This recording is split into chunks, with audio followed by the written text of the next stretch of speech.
another episode of the Break the Rules stream. We are coming at you all the way live today. I am your host, Lev Polyakov at LevPo on Twitter. We got the one and only fezzed up and revved up Giovanni Pennacchietti, who we're hopefully going to smuggle out of the Canada. And we got the Canada. And we also have the great Armand Domalewski joining us once again. Pleasure to see you again, Armand. And we've got Gordon McGill, a trucker who is a refugee from Canada, if that's one way of putting it, I guess.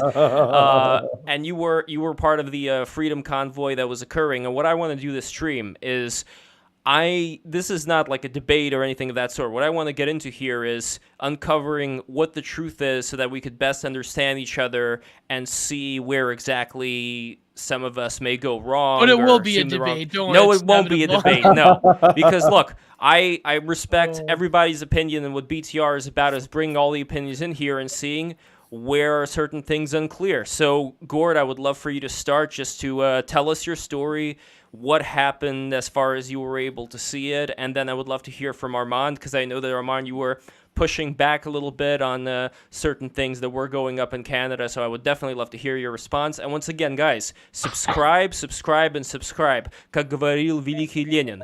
And also be sure to click the like button, add the like right now. This is extremely important that you add a like to this video because it keeps BTR growing, as well as clicking the bell. Do that right now, and I guarantee you will not go wrong. I also want to announce we're going to have a conversation, not with, but about Bronze Age Pervert on Thursday with Zero HP Lovecraft and the special guest, Aeon Animus. For that one, my God. So get ready for that. So anyway, Gord, take it away.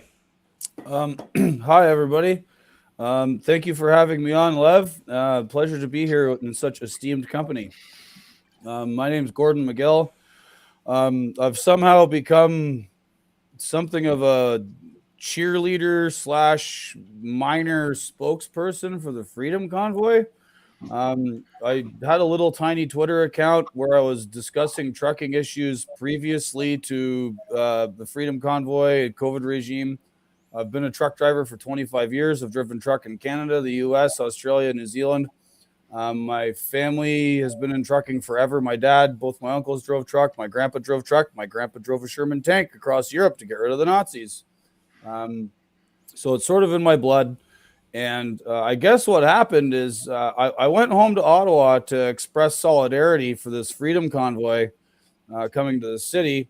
And I posted some, live videos to my Twitter feed, and I spoke with a lot of people in Ottawa, and I went home, and the media smear campaigns and disinformation engine began in earnest. And I was asked by Newsweek magazine to write an article talking about my experience in Ottawa and what I thought about what was happening with the media's representation of it. I wrote an article for them. I've since written a second one. I have a third one that's being edited right now and perhaps might come out tomorrow. That first article I wrote for Newsweek landed on the desk of Laura Ingraham at Fox News, who asked me to be on Fox 2 Fridays ago. I appeared on Fox. The next day, my Twitter account was canceled. Because my other Twitter account from a year and a half ago got canceled because of, I believe, either the things I was saying about the trucking industry or my association with Amy Therese. Take your pick. Friend of the show. Yes, I was vigilante removed from Twitter, and then vigilante removed from Twitter again. Just political hit jobs, clear cut, and here I am. Here you are. Well, the theory was that your Twitter account was nuked either because you went on Fox News, which is more likely, or I think you got into it that day with, who is that one Chapo ironist, the Sturgeon guy, Sturgeon Law? I think it was some Chapo ironist that you got into it with, I remember. Well, I quote tweeted a few people over the last couple of weeks because there's, you know how an issue comes up and then you have all these leftoids and commentariat people that have to have a take on it, but they actually have no idea what they're doing. They're not subject matter experts. They're not connected to it in any way. And I have the benefit of being a subject matter expert on this. So I just quote tweeted a bunch of people, that guy, that Jeet here dude from The Nation. Oh God. This crazy woman from Canada named Nora Laredo, who was basically a racist and is most famous for having dragged the victims of the Humboldt bus crash because they were white. There's just all these people that haven't got a goddamn clue what they're talking about, and I do. So all I do is just quote tweet them either in jest or point out the error of their ways, and then I collect enemies. Well, this is a stream of peace. We have no enemies here, and this is why I would love to get Armand's take of Armand. What would you say would be some of the negative impressions that you've had of this whole thing? And I would love for you and Gordon to talk about this. Sure. Also on Sturgeon's Law, I think Sturgeon's Law is a parody account because I follow it is sometimes. Maybe, or at least they do parody stuff. Like I looked them up, and Chapo, for example, there's a tweet about Palestine. It's very clearly them being ironic, but I don't know. Some of these people are so far down the rabbit hole you can't kind of tell if they're being serious or not. But anyway, obviously I support everybody's right to peacefully protest. You can express your opinion. I don't believe that it's right that you block entire economies like transportation infrastructure, you shut down roads. If you don't want to get vaccinated and don't want to drive trucks. Armand, remember before the stream we said, sorry? Don't use the V word. Oh, right. Sorry. No problem. Yeah, it's all right. I think we can let one or two slip. Yeah, that's all right. Yeah. But it's funny that it's so, I'm pro it, but even that is still, but. It's the algorithm. There's nothing we can do. Yeah. You could say I think you could say. Can you say jab? I think you could say jab. Yeah, I've heard other YouTubers say it. So. Yeah, remember that cartoon Jabberjaw, the shark? Anyway, Armand, go on. Shit. Oh my God, Lev. Blast from the past. Yeah. There are specific rules about you can't cross the U.S.-Canadian border if you're not vaccinated or if you don't quarantine. There are plenty of international rules around customs and trade that people had to abide by for a long time. They're both set by the U.S. and by Canada. And no one is forcing an injection into your arm. But if you want to drive and potentially spread diseases around the country, you should get vaccinated. So are you arguing this as a devil's advocate, or do you actually believe this nonsense? All right. Well, let me clarify some things for you. Just no V word, Armand. I don't want to risk the algorithm. No Fed posting or Fed posting. Yes. Right. So until January 15th of 2022, for the past 2 years of this pandemic, truck drivers have been considered the most essential of essential workers and have worked their bags off to keep the economy going, while the pajama class and the email job case hid at home lest they catch Wuhan plague. Now, at this late hour, Trudeau invoked this mandate for truck drivers crossing the border. What has happened as of January 2022? The Omicron. We have seen that the Omicron variant is basically impervious to the sacrament.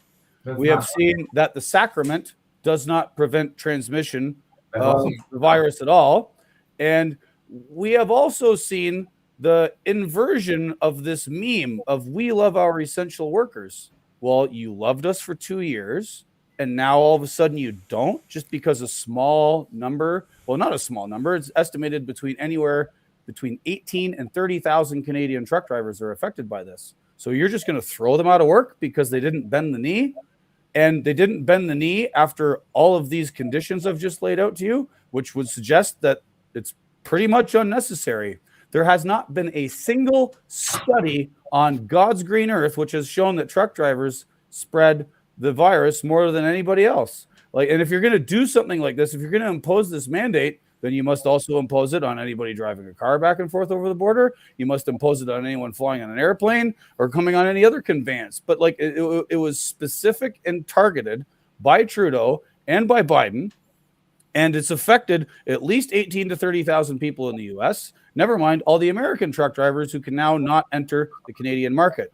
Also, we've had a supply chain crisis now for years that existed before Wuhan plague came along, and that's been exacerbated by all of this. And like we've seen freight rates go through the roof, and the cost to consumers in Canada for all kinds of goods they're buying increase because of this mandate, because they just can't get enough guys to do the work, and the guys that are available are just making bank off of it. So like, what's the point of this? If there's no rationality behind imposing this mandate, what is it then? Most people view it correctly for what it is, and that's punishment for failure to comply. So Armand, I guess the claim that go ahead, Armand. Then no, you can ask. Go ahead. No, just to reiterate, I guess the point being is that now that we have the oh my cum variant, obsec language, now that sort of in terms of the spreadability of the COOF, that these sort of mandates don't really make a lot of sense and needlessly add to the pressures on the global economy, but also pressures on people's ordinary lives. And a lot of them are being lifted now. Well, maybe not. Well, in country anyways. So how would you rebut to that specific point, Armand?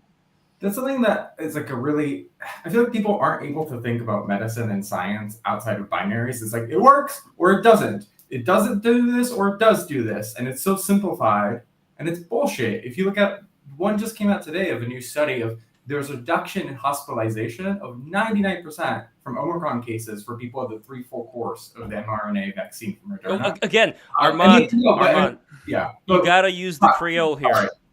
Yeah, sacrament. Yes. Or jab or whatever. Yeah. Whatever, yeah. But also, it does reduce transmission. One, you are less likely to get it. But two, when you do get it, because your immune system's fighting it, you have less symptoms and you're Dude, I have fucking R of 0.09%. All right. Yeah, sorry, Armand, finish your point, and then Gordon will go back. Yeah. So there's that. But also, you're kind of making a wrong argument to the wrong person, Gord, because frankly, you're like, well, we should do it for airlines too. I'm like, yeah, we should. We should do it for people who interact with the public and could spread diseases. Yeah, we should. Like, every kid has to get shots at school. Like, it's not. Oh my God, are we gonna bring up this like tested over many decades viruses versus this new gene therapy thing again? Like, I'm not. No, dude, I'm not doing this. Like, there's a balance of risk here. And we're turning Canadian society upside down. This is not even about the virus anymore. Have you noticed that Justin Trudeau has not said a thing about COVID for weeks now? Nobody's talking about COVID anymore. 2 weeks. There was some right there. 2 weeks into the I've had a cold that won't go away because I've been doing nothing but talking for the last 3 weeks. 2 weeks into the protest in Ottawa, there was an article that came out that said COVID hospitalizations and COVID case numbers in the city of Ottawa area hospitals are the lowest they've been since the beginning of the pandemic. And that's after you know where they're really high still? Protesters. The United States. And do you know where the truckers are going? Into the United States. There's no study showing that you fucking credit. Wait, hold on. Gentlemen, okay, one at a time. Hold on. Well, first of all, one at a time. This second is fire. Of all, Internet blood sports. It is fire. But second of all, what I think is very important to establish here is let's try to do some steel manning. So, Armand, if we're talking about this not being black and white, which I agree with you on, the question is, what are the unintended consequences as far as economy, as far as health having to do with other things that people end up having that, how do I say this properly? As far as just not being able to even go out, see their loved ones, if we're talking about mental health, if we're talking about all of these things that, have been incredibly damaging. Again, economic costs do translate to health costs as well, as far as people being able to take care of one another. So how much is the damage, especially in Canada, going to be there? That's number one. And number two, what I would love to see steelman, if possible, is what are the consequences of the government being able to squash down as much as Canada's government has been able to? We'll get into the. That would be the second part. Yeah, but the first part would be more of what are these other ramifications that scientists, who I would say, if their concern is what do we specifically do about this one variable, they may not be considering all the other variables, including the economic variables. You have to zoom out and take a holistic approach to all this. You can't just be like, oh no, this small number of people are possibly going to get sick from this, and an even smaller number of people are going to die, especially when the numbers are going down everywhere. Like, and the thing about the Freedom Convoy that I discovered, like, right from the word go, is it's not even really about the truckers anymore. Canadian society has had enough of the COVID regime, have had enough of their lives being interrupted, have had enough of not being able to travel anywhere, because remember, under Trudeau, you cannot get on a bus, get on an airplane, or basically make use of any public transport if you show a vaccine passport. Like, this is a papers, please society. As I mentioned in the intro, my grandfather drove a Sherman tank for the Canadian Army across Europe to fucking blow up Nazis. What did they do? They imposed a papers, please regime on Europe. And I'm not fucking standing for it. And all these scientism fucking nerds that want to, like, turn my society upside down over the marginal effects of a virus can suck my fucking dick. Well, also, so Armand, as far as the authoritarianism that Gord was mentioning over here, do you see the same potential dangers here? And again, I'm not even just talking about this specific incident with the jab, but I'm talking in general what kind of precedents all this is setting. The same people who wanted to send in tanks because black people were protesting that they were getting shot by cops are suddenly so afraid because bank accounts are getting frozen and they're politely getting arrested. Like, for all the talk, a lot of it was false equivalence and evidence not in question. You're trying to drag other protests into this to try and tar the people who've spoken nothing about that. Wait, Gord, let's Armand finish his point. This is nonsense media tactics. Mm-hmm. Well, okay, Armand, finish your point. So you were saying about, like, every society at a certain point, even when you have peaceful protests, if those protests overwhelm an economy, shut down roads, prevent society from functioning, you have to be able to shut it down. I agreed at a certain point when protests in the summers got too far and started burning stuff down and everything. I wasn't going to say, yeah, just let it burn. Obviously not. And even if I agree with your cause, Gord, like, at a certain point, like, you've made your point. And then, like, we still have to keep moving as a society. Okay, well, we have. And the funny thing is the thing that set the world on fire now in the last week is that Trudeau has invoked this Emergencies Act, right? The day he invoked it, all of the border crossings were opened, right? So, like, from a week before, right? That's when they cleared out a week before. Well, no, not necessarily a week. Like, he invoked it on a Monday. The Sunday previous to it, the Ambassador Bridge was cleared. The blockade of the Blue Water Bridge was cleared. The blockade at Coots was open at Monday. All of these blockades and protests, except the one in Ottawa, were gone the day that Trudeau invoked the Emergencies Act. So, like, if we want to talk about, like, trade carrying on and people being able to, like, do whatever, it was done. It's already been done. And as far as Ottawa goes, all of the trucks parked on the streets in Ottawa, nobody was standing in front of a door saying, you can't open your business. There's lots of people saying, well, we couldn't open our business. You only didn't open your business because you were in fear. And there was plenty of other businesses who were open, who did service the truckers, and who were doing just fine. Like, people were captured by their own fear. On the streets of Ottawa, every single street, a lane was left open for emergency vehicle travel and for people to get around. And, like, Parliament kept sitting. Wellington Street, where the main body of the protest was, is right in front of Parliament Hill. Parliament met every day, basically, for the last few weeks, except Friday, when Trudeau conveniently said, well, I don't want anybody to have to vote on this Emergencies Act today, so I'm going to invoke the fact that the police are moving in on the protesters today to put off Parliament meeting until the following week. How convenient. Wait! I have a quick question that I want to ask Gord first. So one of the things that Armand was mentioning was a blocking of trade routes.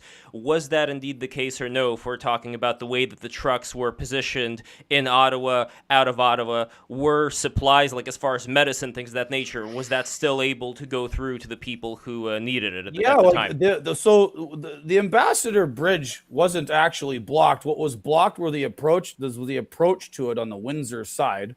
And they only blocked 2 lanes. So it was never, like, blocked as such. It was just it was just slowed down quite a bit. And I know you guys are a bit younger than me, but I will have you remember 9/11 took place, obviously, September 11th, 2001. And the United States government effectively closed the borders on the Mexico side and the Canadian side, and trucks were stuck for days and days and days, and nobody could get over the border. And the same thing happened. You had your auto parts plant, your automotive plants run out of parts. All kinds of other factories ran out of supplies. Like the whole just-in-time nature of our economy and manufacturing processes was already in place, and 9/11 screwed it all up. Well, in the aftermath of that, governors and other government representatives in U.S. states and the Canadian provinces got together and they figured something out. And eventually, U.S. Customs started working on things to get things moving because the result was the same, right? So, like, we've been here before, and like, people's memories are so short. Like, this was only 20 years ago, you know. But I think that, to go back to one point about the actual mandates, I would argue that, for example, someone like me who already had the A1. Yes, and again, follow Gio's example here, because I noticed both of you guys were slipping there. Remember A-Train? I think he's a trainer now at the Performance Center for WWE, but he was amazing. He was Giant Bernard in the New Japan. Anyways, I had the A-Train one. And around the world, we have, in Europe and certain places in America, we have a recognition of people's acquired immunity. And I think the fact that the Canadian government doesn't make an allowance for people as such, when we have studies now that are proving the sort of more robust nature of acquired immunity, I think that, to me, from the beginning, was one of the fatal flaws of the planning of these restrictions. But I don't know, Armand, do you disagree? Or, well, maybe, of course, you disagree. Well, what do you think about that point in particular, about people who have had acquired immunity when it comes to these restrictions? The acquired immunity thing, I think, from a medical perspective, is legitimate. It's like a form of immunity. The only issue is just that I don't know if it's something you can implement bureaucratically, like keeping in track. Right. That. Oh, wow. All of a sudden, being concerned about how things are implemented bureaucratically is now a big deal, huh? After 2 years. Yeah, surprisingly, I'm a complicated person who looks at things with nuance. Yeah. Well, of course, but it's all very convenient. I mean, this is the same thing the media has been saying about the protest in Ottawa. Oh, the citizens of Ottawa have been denied their regular lives because of this protest. The citizens of the entire fucking country have been denied their lives because of the COVID regime. Nobody talks about that. In Canada, right? Like, every single poll indicates the vast majority of people in Canada don't agree with you. No. They've been changing, dude. The polls, and it depends on who you talk to, but like they do fluctuate. Yeah. There's been a lot of fluctuations, and most of the polls indicate if they do not explicitly support the Freedom Convoy, they have been increasing in their support of the idea of ending the mandates. And remember, the Freedom Convoy is not like Occupy Wall Street or BLM or anything. They have two demands, two and two only: an end to all of these vaccine mandates, provincially and federally, and an end to the requirement of anybody coming into Canada to have this ArriveCan app thing put on their phone, because that's the first step towards a biomedical surveillance state invading your private health information and making you carry it around with you, i.e. a papers, please society. That's it. That's the only demands they've had. There's no wanting to overthrow the government. This is the problem. Yeah, where did they come up with that? I mean, I guess they made it up out of whole cloth. Yeah. The government and their media have been lying about the intentions of the Freedom Convoy. And as always, and this is something that people on the left should know. Throughout history, leftist movements against wars, for civil rights, for all kinds of projects, have often been dismissed in the media by the sort of fringe elements that attach themselves to all of these things, right? And now the same thing is happening with the Freedom Convoy. So they look at this guy named Pat King. Pat King was disavowed by the organizers weeks ago. He's a wingnut. Who cares what he has to say? The one guy with a swastika flag, there's video of him being chased out by the other protesters, being accosted. He's got a balaclava on and police issue boots. He's glowing so hard you could probably see him from Pluto. He's going under the elephant's foot. Yet Trudeau continues to invoke this guy to tar the entire movement, to tar millions of Canadians who've supported. I do want to get Armand's take on that particular thing, because I noticed that was something that was brought up a lot in the media. So Armand, can we at least agree that they were using the Nazi thing to like say that Trudeau is a Nazi, not that they support National Socialism. But Armand, could we at least agree on this aspect of it? That having been to a lot of protests, there's always going to be like weirdos who show up to these things. Yeah, that's true. And that's what the media focuses on because that's true. It's a headline. And so I don't like. There are cases where it's like very obviously like I've seen protests where it's like, yeah, everybody's like the Charlottesville thing. They had tiki torches and were yelling Jews won't replace us. That's not like a couple of people. That was very clear, like a lot of races. The Canadians, like, I don't think the majority of them were like far right. No, but the problem is you might not think that. However, the actions of the media have been to talk nothing except that. And one of the problems, and like this goes back to like, you guys probably all know who Curtis Yarvin is, right? Oh, yeah. Yeah. So Yarvin is famous for saying, one of his many things he's famous for saying is that during the Soviet era, they had a state-driven media, and now we have a media-driven state. And so the media is driving the narrative, and like Trudeau and the Liberal Party and the NDP have like hitched their wagons to this thing, even though what the media is saying is either misinformation, disinformation, omits a whole bunch of things, or is outright lies, right? And what another thing they're doing is they're missing the forest for the trees. Whatever happened to the idea of bodily autonomy, right? Like this small number of truck drivers that like don't want to take the sacrament should be free to not take the sacrament, but also not coerced into being like, well, if you don't take it, you don't get to have a job. Like, this is fucking nonsense in a free society, especially after we've seen that it does not prevent transmission and does nothing against Omicron, and the numbers are going down, and this is going to fade into the background and become endemic, just like every other respiratory virus that's come before us in the past. Like, this is punishment. That's all it is. It's not punishment.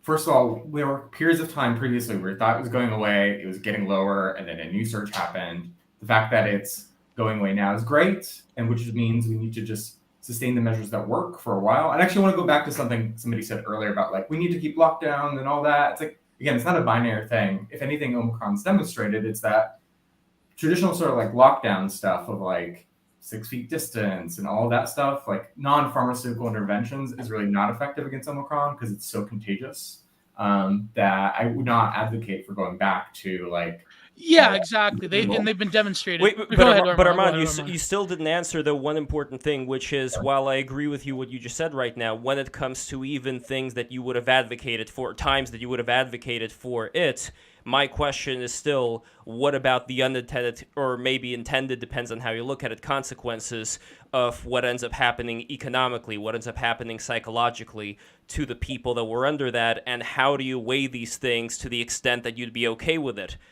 I mean, a good case, an example is like the reason there's a ton of truckers out with COVID right now in the US, I can't speak to the Canadian statistics, is a lot of them had COVID, a lot of them had Omicron. There's a huge amount of people in January and in December in the US who are like out of the workforce, even though they still had jobs, specifically because they were sick with Omicron. Like, I was out of the workforce for all of about 3 fucking days. Like, it's great to cite all of this, but what is the actual effect? Well, let's finish this point. Yeah. People are getting sick and it's knocking them out of the workforce, and you have to weigh that against like some people not being able to work because they refuse to get the vaccine, and more people are getting out of work because they're sick. And so the vaccine is the most effective thing we have for it. It's a minor sacrifice. You're spending 5 minutes to get No, it's not a minor sacrifice, motherfucker. It's your bodily autonomy. If you don't fucking shut the fuck up about this, I'm done. All right, hold on, please, everybody come down. Okay, so dude, herd immunity. If you're into science, at what percentage does herd immunity take place? According to Trudeau's own fucking numbers, amongst truck drivers and amongst the entire population in Canada, we've reached it. He's trying to punish a small number of people who've made the choice for themselves to say no thank you. If you keep this fucking shit up, motherfucker, I'm walking. You're a cunt. Okay, walk. Oh All my right, God. wait, please. All right, first of all, I want to go back to something that I think Armand did not answer. Because Armand, you're talking about what you were talking about right now. What I was asking specifically was, can you steelman the unintended consequences that Gordon was speaking about? I know that you guys are Well, not we know going what side to. the chat is Yeah, on. I Oh know my you guys. God. I know you guys are not going to agree on these particular things. So I say right now, let's drop them. What I want to focus on is, let's assume that we're not going to change anybody's mind right now with these particular Bodily fucking autonomy. Done. Yes. Can Yeah. I Okay. add Wait. one Wait. point though? Not I want to yet. question. Yeah. Well, Okay. Yeah, I sorry, sorry. I got a question, Armand here. So I regardless, just don't want anyone to I know. quit or feel. Yeah. All right. Yeah. All right. Well, regardless, We got Armand. heated there. We got heated. Let's just. Yes.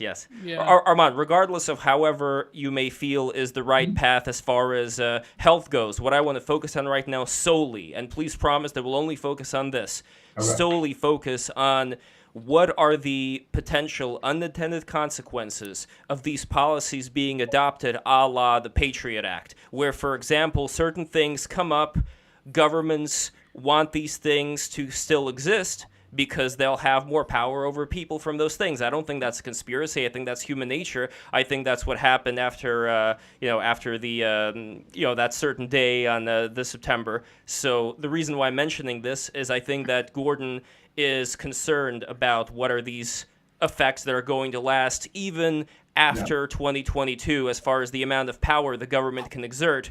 So what do you think of that? Well, when you say ask me to steelman it, what are you trying to... Steel manning, I mean, try to see yourself in Gordon's shoes. Try to see yourselves in the shoes of a person who would be concerned about a lot of these government intrusions Then we'll into ask the the lives same of of people. Gord as well, just to maintain fairness. Yes. I think it's especially given how broad the Emergency Act is, I think it's a totally legitimate concern. I think that the way that it was used currently was correct. And frankly, I was surprised, but given how much anger and protest there was and talk about how they're never going to back down, the fact that it dissipated in a day was surprising to me. And maybe Trudeau didn't need the Emergency Powers Act to do that, and they just arrested them and then people dispersed. But I think it is a very legitimate thing to be worried about a law that has such expansive powers and could be used for future things. Like the Patriot Act in America, the use of authorization of military force for to invade Afghanistan, for example, has been used for a zillion other things since, and is still on the books, and basically gives the President of the United States unilateral power to just blow shit up anywhere. So I agree with that concern entirely, and I think that I don't understand, for example, why they extended the Emergency Act after they seemed that the protests had dispersed, and that's a really big red flag. It's not that it was extended. The problem is that it was invoked on a Monday. They were supposed to vote on it on Friday. There's a process by which the Emergency Act is legitimized, okay? And it has to go to the House of Commons, which is similar to the House of Representatives in the U.S., and then it has to go to the Senate. Trudeau basically said Parliament's closed on Friday. They resumed debate on Sunday, voted on it Monday, which was yesterday. Now it goes to the Senate. So there's no extension yet, right? But the problem is it was very convenient of Trudeau to have it extended through the weekend so that he could have all these police forces come in and clear people out of Ottawa. And let us not forget the expanded police powers that Trudeau gave were abused immediately. We've all seen the video of the RCMP mounted cops trample people in Ottawa. A reporter for Rebel News was shot at point blank range with a tear gas canister, like a grenade launcher type device. This is unbecoming of a free society and how you deal with protesters, right? Now, I get it that this happens all the time, right?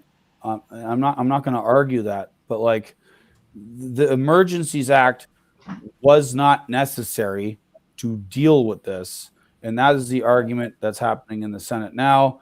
I'm not confident. I watched some of the Senate proceedings today on cpac.ca, and man, the identity politics bug has got into the minds of even the people who are supposed to engage in sober second thought on, the dramatic happenings in Parliament.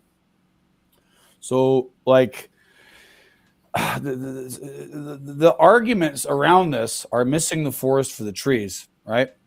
These guys simply demanded the right to have their bodily autonomy, and the facts on the ground indicate that there's really not that much further risk to require this. We were denying people the right to make a living, and this is like legitimate government overreach, and the media has instead chosen to like just go in all directions except the direction of the prime question here. I'll leave it to you guys now. Sorry. I wanted to ask Armand. Oh God, I lost my train of thought. I think things happen. Chuds rise up. I love the comment Butch said. We're not going to see this on Fox News. Unfortunately, we're not. I think that as these sort of mandates are lifting around the world, I don't know the impetus of why the Canadian government would. Okay, now I know what I want to ask. Do you think that the response of Pierre Trudeau? Oh my God, not so named Pierre Trudeau. More like Fidel Castro Jr. Castro, as people are calling. I do actually. Honestly, looking at photos, I will say 100% believe that he's Castro's son. Oh yeah, and that look in the eyes of Mrs. Trudeau when she was looking at Fidel Castro. No, but when Trudeau just has the mustache instead of the goatee, you can really see it. Maybe that's more blackface. It was just like some, Yeah, just coming home. Yeah, blackface Hitler, I believe, was trending on Twitter quite a bit in the last few days. We need to get Radfem Hitler on the show. So that would be amazing content. Wait, so Amy Therese, Radfem Hitler? Amazing. Yeah, I could probably get Radfem Hitler. So I wanted to ask, though, do you think that the response of Trudeau himself, like I said, that I had this thread where I said if Trudeau would have came out and he would have been more conciliatory, and I think said, listen, I know we're going to lift it soon, blah, blah, blah. You just got to wait a little bit, But I think from the beginning, from the get-go, it became hyper-politicized with their, racist, sexist, they hate, X, Y, and Z, they're anti-Semitic. I just don't, I can't fathom how any competent government would, from the get-go, not want to diffuse the situation and maybe take a little bit of an L and not really want to I think the fact that the protesters have been so the otherizing of them as occupiers or insurgents or the T word, I think it's I said this to someone on Twitter, it's they're just as much Canadian citizens as anyone else. I mean, whether you agree with them or not. I just don't know what to make. I have a theory on this, and it's something that I've been working on today and will be part of the thesis for my next article for Newsweek. You'll understand this because you're Canadian. Maybe our host and our other guest here won't. Maybe some of the people watching won't understand. There's a component to the quote-unquote Canadian identity, which is rooted in an infantile and long-running a comparison. The Canadian identity, and this is reinforced by the CBC and the rest of the institutional media and Academy and everybody else, that we just compare ourselves to the Americans all the time, right? Mm-hmm. We are so calm and peaceful, and the Americans are full of crime. We have socialized medicine. The Americans don't. And it's come home to roost with the Freedom Convoy, because Trudeau was literally trying to meme himself into having a January 6th moment, right? So when the Freedom Convoy came to Ottawa, what did he do? He bolted. He left town, went to some chalet in Quebec, and hid out for a week, right? Because his advisors, and the media were literally they were looking south to the United States and oh man, we should have a January 6th thing too up here. Holy cow, that would it would reinforce our self-esteem and our notion of ourselves as Canadians. We get to have what the Americans have. And then it didn't happen. And the truckers didn't deliver. This has been the most peaceful fucking protest in the history of protests in Canada. And they can't deal with the fact that nothing violent took place. There's been all of this dissembling in the media. Well, yeah, there hasn't been any violence, but protesters are wandering around Ottawa and they're intimidating anybody that wears a mask and they're making fun of us, and that's a form of violence too. Well, okay. Well, can we agree on this? I just want to make sure, Armand, do you agree with Gordon's statement here as far as there not being this violence that was portrayed by the media? Well, somebody who's been, I never got hit by it, but I had tear gas directed at me and they missed. But like, I've been in protests where like cops have been violent and aggressive. Like most of the time, these things, like the violence that does happen is from the police. And so that's what happened here. Yeah, I'm very sympathetic to that because I have the bruises to show for it. But yeah, as far as I can tell, it was a largely peaceful protest. I was really relieved, frankly, because given a lot of rhetoric, I thought that when the police tried to arrest them, there was going to be a lot more violence. But and like I say, my point here is to say that there's a component of the Canadian cultural identity that like a lot of Canadians don't want to talk about or they dismiss it, and that is we're always constantly comparing ourselves to the neighbors. And by God, we were going to have our January 6th moment too. And when the Trump didn't deliver it, they just had to keep lying and keep saying this fucking guy with the Nazi flag, like these guys are violent. They just keep repeating these lies. And Trudeau and his supporters and Jagmeet Singh and all these people just keep repeating it. And they've memed themselves into invoking this Emergencies Act because they so desperately want their own January 6th moment and they didn't get it. So they had to lie about it. And it's like it speaks to this compulsion. Trudeau trying to galaxy brain and January 6th. Well, no. Here's how I could break it down. Okay, yeah, so I don't think he's that much of a. Well, I don't think he's that smart. But I don't think it's the smart. Honestly, Armand and Gord, I don't think it's the smart people who are the most dangerous. I personally think that smart people are going to be. When I say smart, I don't mean midwit. I mean actually like wise people. I think people who are wise enough wouldn't do the kind of things that Justin Trudeau does. What I would say, though, in this situation is, can we at least agree that there is a particular flavor that both the media adopts as well as the establishment governments, at least in the West, adopt when it comes to particular kinds of protests? For example, when you had the BLM protests going on, regardless of any of the looting and any of those things that were also accompanied, those things were not focused on at all by the media. Instead, things try to be as clean as possible when talking about it. Politicians were going on their knees, so on and so forth. And with this one, you notice the reaction is a complete 180. I'm curious, do you see there being a certain pattern here, Armand, when it comes to how the media would portray, let's say, white working class Canadians versus people who are, like, I'd hate the word people of. I don't even want to say that word, but you know what I mean. There is a difference, I think, in the way. Yes, in the way. BIPOCs, in the way that the media portrays this. Do you see the difference here? I just want to see if we're on the same page or no. Bropox. I will say that I disagree with that characterization. I do think obviously a lot of the press is left-leaning and was more sympathetic to those protests. But in general, the incentives of the press everywhere are to be sensationalists because that's how they get clicks, that's how they get headlines. And so my father, for example, was convinced. He lives like an hour from me. He's very right-wing, Republican guy. We fight a lot about it, but I still love him. He's my dad. This explains a lot, Armand. This explains a lot. San Francisco was razed to the ground. He was like calling me because we saw on Fox News. He's like, "Do I need to like get you there?" Because like shot in the street. I'm like looking outside, and it's like, no, it's like a nice day. I'm going to get be a good liberal and get kombucha later. Like I was like, the press in general, while it was left leaning, its larger incentives are to be sensational, and that's why in this case they will find the people with Nazi flags who will say the worst crazy shit. They'll go to a protest and find like the looters or the burning because.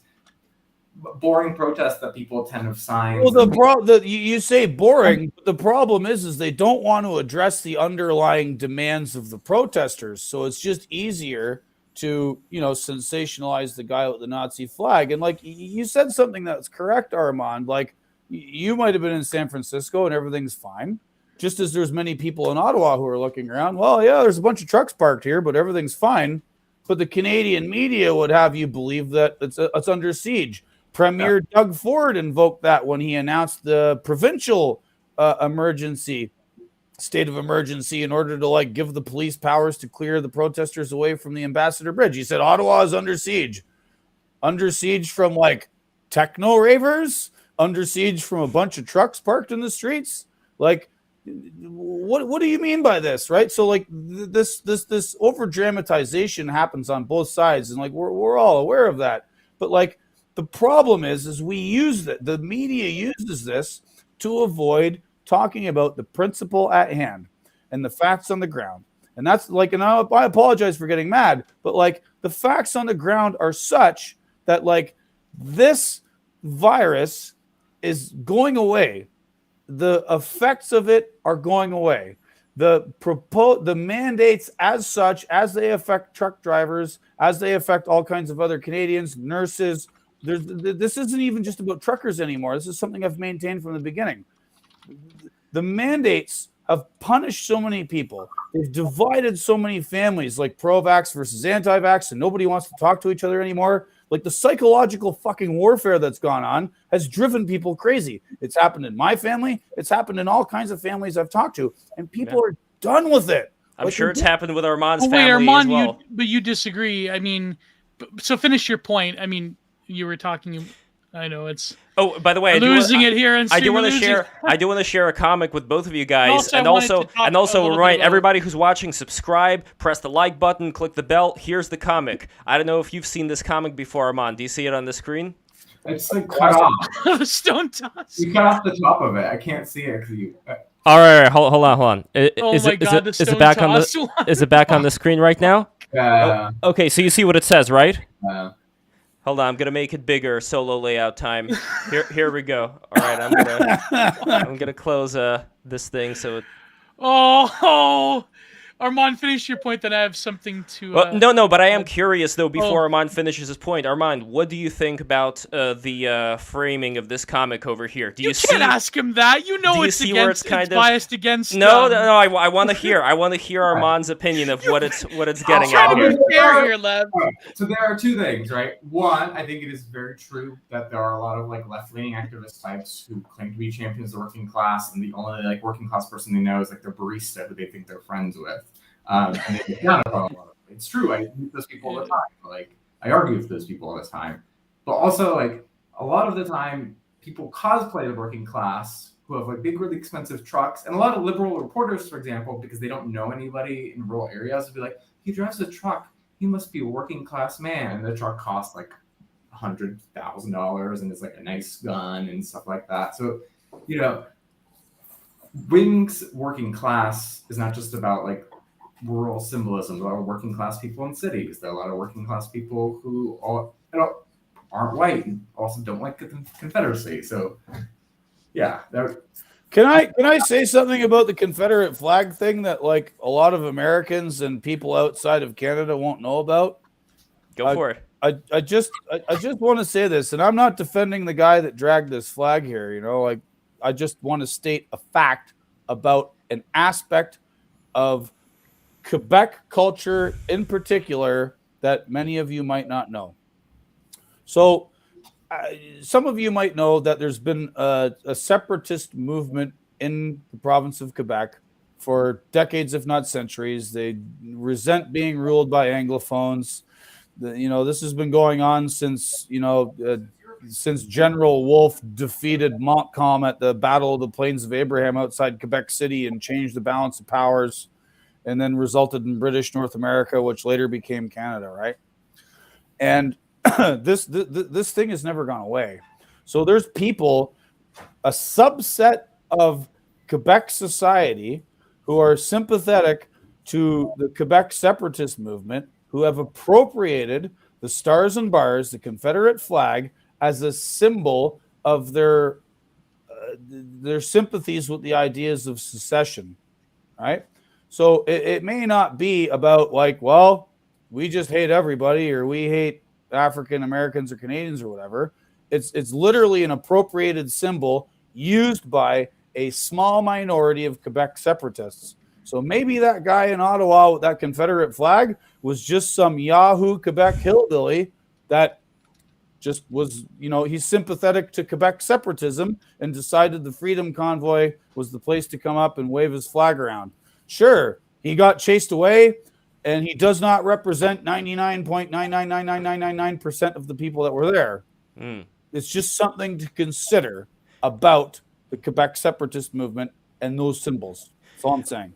And also the other point about the working class, and sorry, I know that Armand had the point that he wanted to make before, but just so you get the impression that I'm getting when I'm talking about working class here, I'm not talking about just people who are below a certain threshold of economic prosperity, although that could also be included. What I mean here more about working class, and it may be a different definition of working class than you guys have, but the general separation, I guess, between like the Starbucks latte sipping liberal stereotype and people who would be more like business owners, for example, who would be kind of, I know, like having more responsibility, is I think that there is a certain spirit. Hold on. I think that there is a certain spirit which I'd say liberalism is not against it, but leftism would be against it, which would be self-confidence, self-reliance, initiative, enterprise, optimism. I think all these qualities are those that would be no problem at all for a liberal person, but for a leftist person, they would have feelings of powerlessness, depressive tendencies, defeatism, guilt, self-hatred, I personally think, in comparison to a liberal person, which would make them despise the self-confident and self-reliant nature of people that would kind of designate themselves into the more of this like self-sufficient I don't know, Lev. middle class mold.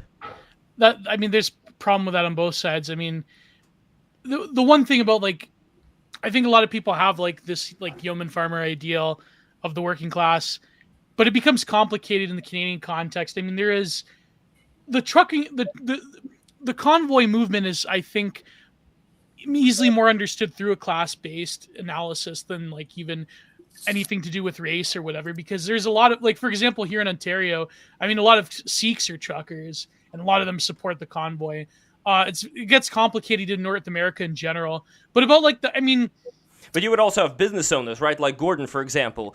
You own your own truck, and you know people who would own their own trucks, and that would be kind of their business. That was the argument that they're not real working class because they're owner operators. I don't know. Like that the problem with that argument, and I have now been on 3 explicitly leftist podcasts to discuss this, and there's a lot of commentators out there who want to drive this wedge between those who own their own trucks and those who just drive them and pretend that they're a separate class of people. I am here to tell you that that is a grave mistake that does not take into account culture or the actual financial details of the arrangements by which these guys own their trucks. Okay? There was a book written about this by a guy named Steve Viscelli. He's a Penn State PhD, spent 10 years studying the trucking industry. There's a whole lot of people that get like their employees, and then these like huge trucking corporations try and talk them into buying their own trucks into these things called lease operator arrangements. Oh yeah, all it is cost downloading. So it's a fucking scam, pretty much. Right, it is. It's a massive scam, and so all they're doing is downloading the cost of owning the trucks onto the drivers. So like these leftoids that want to make this like, whoa, these guys over here are petit bourgeoisie, and these guys over here are drivers. They have no fucking idea what they're talking about when it comes to trucking. Over and above the fact, right? Like the average truck driver doesn't see it that way, right? Even if you work for a petit bouge person that does happen to own 3 or 4 trucks, it's a small family trucking company. Like you're just working for them, and those people just consider themselves as workers. Like there's no like alliance with like the rest of the bourgeoisie or the capitalist ownership class. Like these fucking leftoid theory cells are really showing how little they actually know about material reality when they engage in this debate about like drivers versus guys who own their own trucks. They're out of their fucking minds. Never mind that. As has been pointed out at the beginning of the Freedom Convoy, most of the vehicles involved weren't actually big trucks. Do you know why? Because the guys who got laid off from driving their big trucks no longer had access to them and had to take their own personal vehicles to Ottawa because the companies they worked for were like, you're not vaccinated. I can't get any work for you because we mostly go to the United States. So what do? They get in their own pickup and they join the convoy. So this like academic theory cell fucking stupid debate about like petit bourgeoisie versus working class does not apply here. It's bullshit. It is conclusively bullshit, and they should just stop it. Just stop. It's nonsense. Armand, thoughts? Go ahead. No, thoughts. I was just gonna say. Also, Armand, how do you feel about Lev characterizing all leftoids as I don't know, not liberals, SSRIs, not liberals, well, not Lev, liberals. come on, that's a distinction without a difference in my mind. But in your mind, only in your mind, not in my mind. Well, okay, go ahead, Armand. Sure. I don't know how self-confident all these small business owners who post signs like nobody wants to work anymore, whining because their employees are like getting better opportunities somewhere are. Like the idea that like, I don't know, a lot of the petit bourgeois in America, a lot of them are great, hardworking, reliant people, and a lot of them are whiny that we're relying on a weak labor market to provide them cheap labor and now are throwing a fit that it's not there anymore, right? And so sure. Armand, Armand, I would not argue with you. No, I'm sorry to interrupt. He does have a point here. There are plenty of people in the sort of wider petit bourgeoisie, you call them boomer cons, whatever, who complain, well, nobody wants to work. Well, no, you guys don't want to pay either, right? And they do. Like Armand has a point. There are a certain class of people who've grown accustomed to cheap labor, and when they have to pay more for it, they complain about it. And I have no time for those people either. However, you can't take that massive, wider case of business owners and say that every single trucking operation is part of that. It's not. I know. Can I step in here? I think from experience, I mean, having like my old man, the 5 guys he employs, like you have to go the extra mile if you want to keep guys who are loyal to you, and especially in construction and concrete. I mean, to the point where you have to make up the difference for how they even collect unemployment. Well, they don't call it unemployment; they call it employment now. The politically correct, right? You have to like do these little things. I mean, there's numerous examples, but like there are contractors. Like for example, a new guy he has. Well, not new. He used to work for someone else. He worked for us many years ago. He's like Mike, my old man, Michael. He's like, I can't get hours at this other place because he wants to cut off work to go on fucking vacation extra month or so. And it's like, well, it's cheap labor, right? It's just like, the problem is on one end, it's true that the unions are fucking over small contractors and small businesses. But on the other end, it is true. There are like scumbags or like people within like the quote unquote petite bourgeoisie who like don't really account for the fact that these guys have to make it through a winter to collect unemployment. You know what I mean? Like there's, so yeah, I can see the argument for both sides, but I do think like the labor shortage is kind of a real thing as well. Like there's, But there is another reason why I bring this distinction up between, let's say, liberal and leftist, and I agree also with Armand and with Gordon, with Gio, when it comes to the petit bourgeois that are just the eternal boomer and whatever you want to call it there. But at the same time, if we're talking about who are the people who are the likeliest to go along with with this over socialization, to go along with, let's say, having a kind of digital currency where you can only buy, I don't know, you can only buy a piece of bread with it and you can't buy some like medical aid or vice versa. The point being is that I think that there are a certain group of people who are more bootlickish than other groups of people who, when the frog starts to get boiled ever more so, would not resist. And as long as it's painted over by being something noble, like, for example, let's say climate change. Let's say the rules that are being applied right now when it comes to the, this ending epidemic start getting applied to carbon credits, start getting applied to various other things where all of a sudden you're finding yourself having less and less and less of a choice as far as how you're allowed to spend your money, who you're allowed to speak with, things of that nature. And so it really bothers me, again, as being somebody whose family came from the USSR, to see certain people, like in colleges, for example, a lot of leftists, they have no problem with saying that there should be a regulation on free speech. So things of that nature, Armand, along with the regulations. Lev, now, point a bad picture. Lev, if I may, You just brought up a couple of points that apply very directly to trucking, and this predates COVID. This predates this mandate problem in Canada. On the climate stuff, since 2007, the United States EPA has mandated these emission control systems on diesel engines, and they keep upping the ante on it. One of the reasons I've been able to engage in this online discourse and make all these appearances and do all the writing I have is I still drive truck. I'm supposed to be delivering propane right now because it's home heating season. It's cold. It's winter. And propane accessories. Yeah, propane and propane accessories. Well, one of the accessories on my truck is this EPA mandated thing called an emissions after treatment afterburner system that uses DEF, and it has broke down so many times. And they've rebuilt it, and they've tried to reprogram the software that runs it and talk to the ECM. Like, my truck has been sitting for 2.5 weeks immobilized because of this after treatment system, which has been imposed by the government in the pursuit of these marginal reductions in diesel soot and particulate and NOx emissions into the atmosphere. Now, multiply that times the millions amounts of trucks in the United States and Canada. Like, I don't think people quite understand how much the emissions after treatment system mandates have caused so much grief and cost so much money to the economy, because like you'll be driving down the road and all of a sudden the light flashes on your dashboard and it's like, oh, you have to do a parked regen. Well, then the parked regen doesn't work and you're sitting on the side of the highway in the middle of nowhere and the computer decides you're not allowed to drive anymore because the after treatment system failed. I've been to the Freightliner dealer in Binghamton where they've looked after my truck, and the guy there told me that now comprises servicing these after treatment systems comprises 75% of their business now, right? There's all kinds of ways that we could have reduced carbon emissions through various efficiencies, increasing the use of long combination vehicles, upping the weights of trucks, doing all this other stuff to reduce the total amount of emissions coming out of the North American market. Instead, the tech bros come in and say, well, we have all this fancy equipment.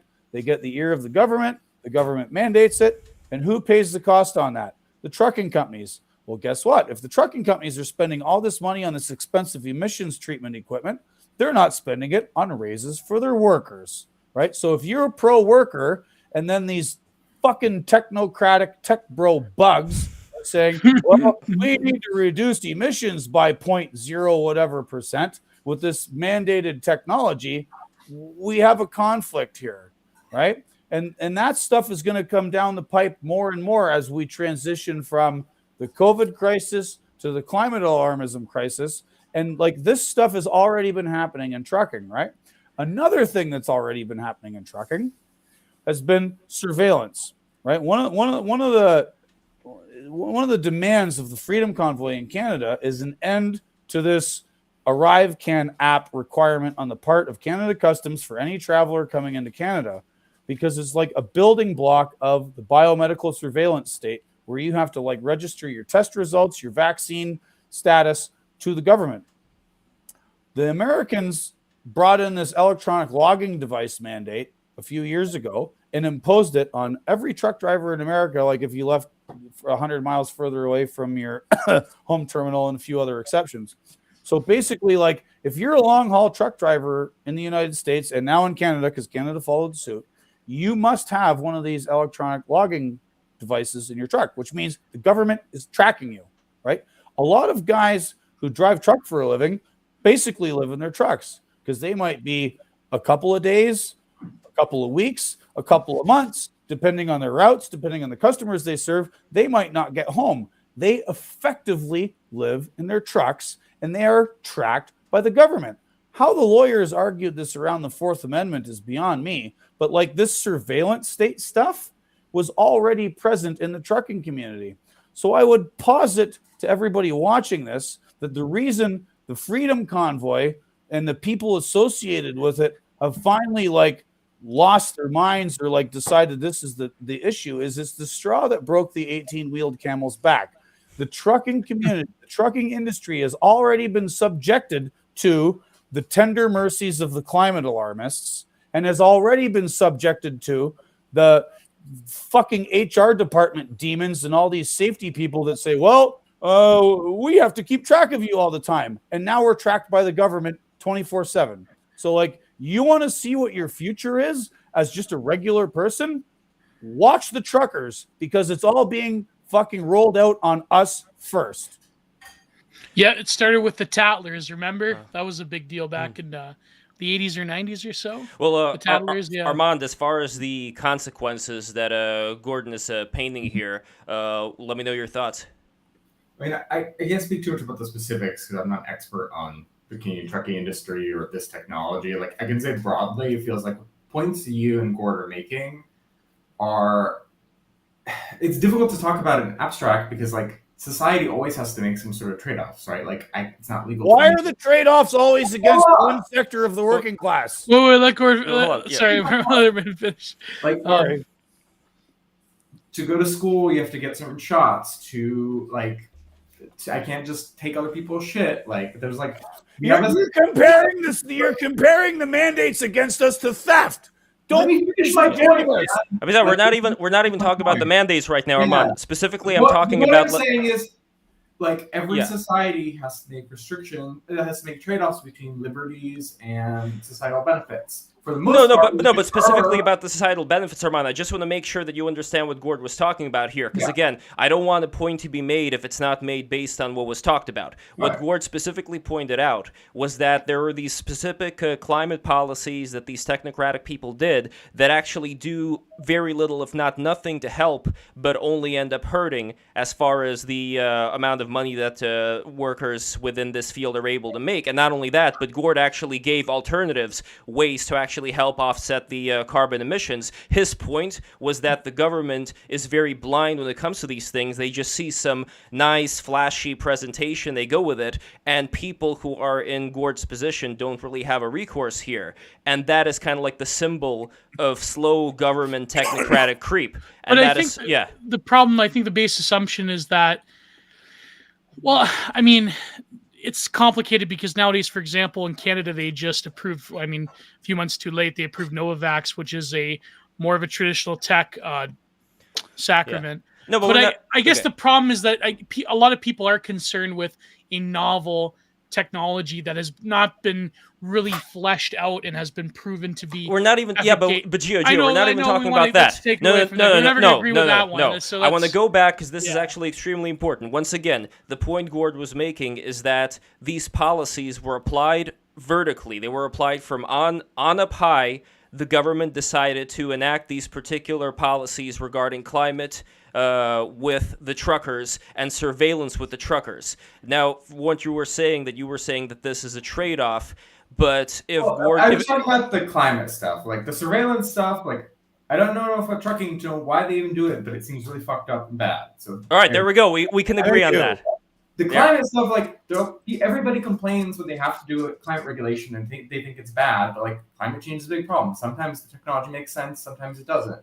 I'm a little skeptical. I'm sorry, Gord, of what you're saying, because you say that their alternatives are just as good, and then you're like climate alarmists, and like you're kind of implying climate change is not a big deal. So I don't know how much. Well, no, it's not. It's not that it's not a big deal. Like I'm not gonna debate that. Right. The problem is that the cost of attempting to reduce carbon emissions is being offloaded onto this particular sector in a way that's costing them an absolute fortune, which could be going towards workers, it could be going towards other things, and the gains made by the imposition of this technology, I would argue, can be made in other. The efficiencies could be made in other ways by different changes. That's all I'm saying. Like I'm not trying to disregard anything about climate here. I use climate alarmists mostly as a descriptor of the people who would impose this on us without considering the alternatives. Yeah. Okay? It's like the politicians who say, think of the children when trying to implement some draconian law. You know, it's a similar kind of thing. And what I want to get to here, despite any disagreements you guys have, is an understanding of how fucking valuable our freedom is. And I think that there is a lack of a healthy distrust, at least within more of a liberal leftist society. There is lack of a healthy distrust of this stuff. Well, Lev, my point I think is that, and for example, I'm almost finished this huge essay on the convoys. It's probably going to go up on American Sun. It's almost like 30 pages. Oh wow! Yeah, it's and a lot of different writers as well that I'm citing. Yeah, it took me forever. I can't complete it because I'm kind of like black-pilled a little bit. So it's like I'm trying to say how the convoy is an expression of things to come in terms of protest movements and how it's managed to be somewhat effective. But now I'm kind of black-pilled on it. My point is that when it comes specifically to I'm losing my train of thought here.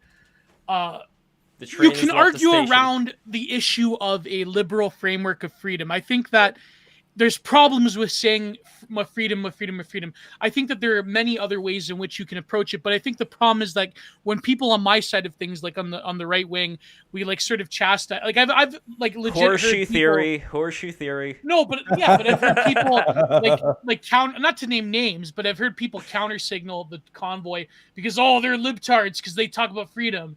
It's like I agree that there's ways around using this liberal discourse of freedom, but the vast majority of people in these, like, they're actually going out there and protesting and are part of the freedom convoys. It's like that's the way they think about things. You can't like necessarily think, well, they should have been reading Haller and De Maistre and Curtis Yarvin. They should have been reading Moldbug back in the day. It's like, no, like the vast majority of people don't have time to read the epic reactionary thinkers. It's like, yeah, like it's full fucking bullshit. Like I've heard like white nationalists say, well, it's not about white interests. Like it doesn't matter because the people that are actually out there doing something, they have a mindset of the classic liberal.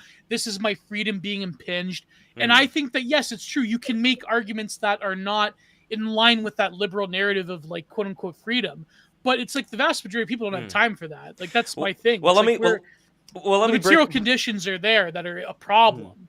So, well, let me break it down as such. So on one hand, Armand, I think we can all agree that it is a problem, like when people express their right to protest, they go out and then they get beaten up by cops, as you've had experience with the police that was pretty ghastly, as you said so yourself. So we can all agree on that, right?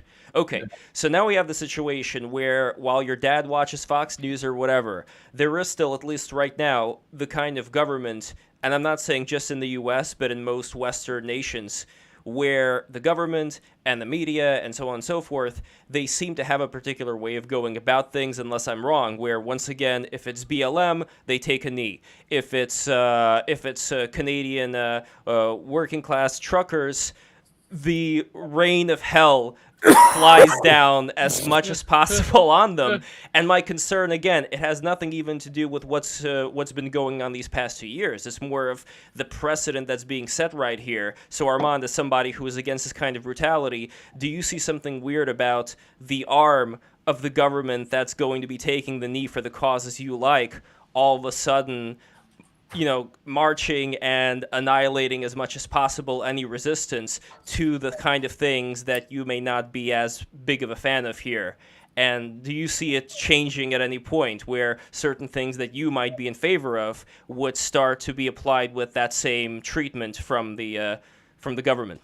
I mean, I guess you're just conflating a lot of things, right? Because there's like the government and the media and different media, as we're talking two different countries, like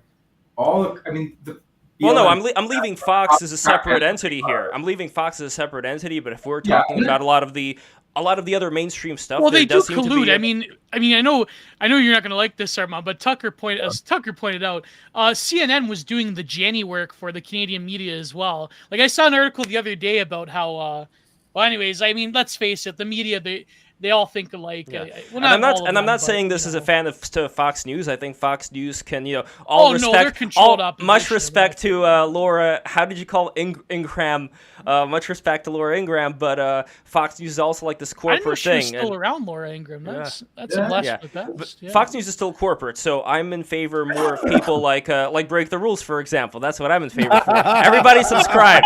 Patreon.com/Break the Rules. Become a patron today. You're not going to get this on Fox News, on Sean Hannity, No. But I want Armand to answer. But just to solidify what I'm saying here, Armand, I am separating kind of like the Fox News boomer crowd from a lot of the more, let's say, refined legacy media entities that do have a very specific narrative when it comes to BLM, when it comes to transgender, when it comes to a lot of these woke things. Well, at the same time, whenever like the Canadian workers come around, they have a very specific narrative for them. And so my question is, what is going to happen when more people are going to find like they don't have a voice, they get fired for speaking out, for saying certain things that the establishment, such as the ones that I mentioned, would disagree with?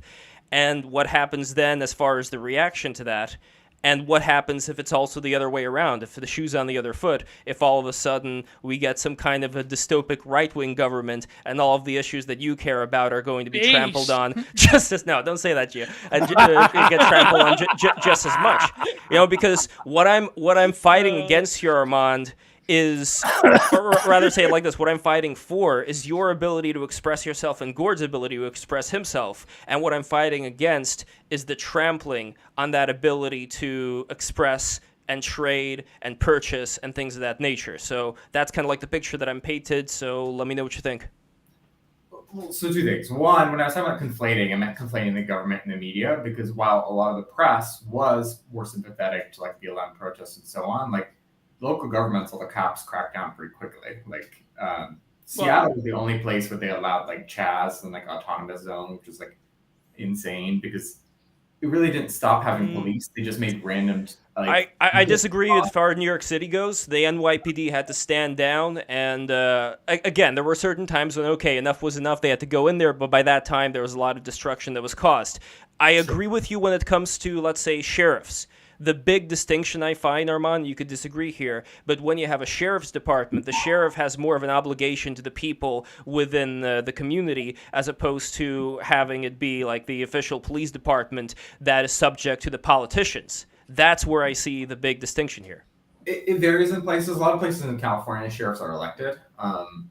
And so therefore they have like they have their own political future to worry about, which is why they often can be more aggressive. But to go back to something earlier, there's also the thing of like, I know fundamentally, I think that the press should be unbiased and fair, even towards causes I don't like. I will say that I thought that the cause of advocating for social justice for Black people to have more rights, not be oppressed by police in America, was just. I don't think protesting for the right to keep spreading a disease is just. I don't think the problem is there's no evidence that it's continuing to be spread. I mean, there is. Like, there's still thousands of cases in Canada. Like, oh boy, we're back to this again. All right, we're not going to resolve that. But the point is, I do think that the media in the United States, because it's populated largely by like people who are upper middle class, college educated liberals, especially during like the summer of the Black Lives Matter protest movement, like where it became a religious symbol. Yeah.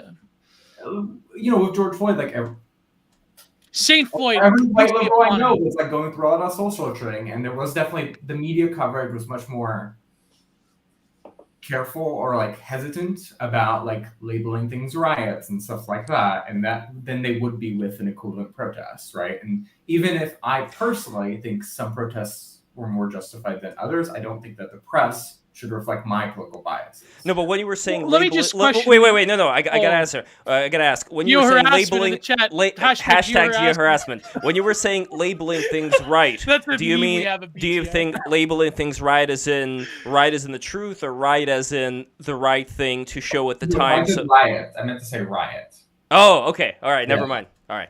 They were definitely like, there was a period of time where they were overcorrecting for the fact that like in the past, like anytime, for example, you should see footage of like anytime there's like protests involving Black people, it's a riot. Then when like white people get angry after a sports match and like a bus got flipped over after the Giants lost like years ago, and people were just like kind of rowdy crowds. And so after George Floyd happened, a lot of the press was like really cautious about like that, and then I think frankly overcorrected and reflected very clear they reflected an opinion of the protest that I agreed with. I don't think it's the role press. Armand, well, if I may interject, may I posit something to Armand and everybody else here for a minute?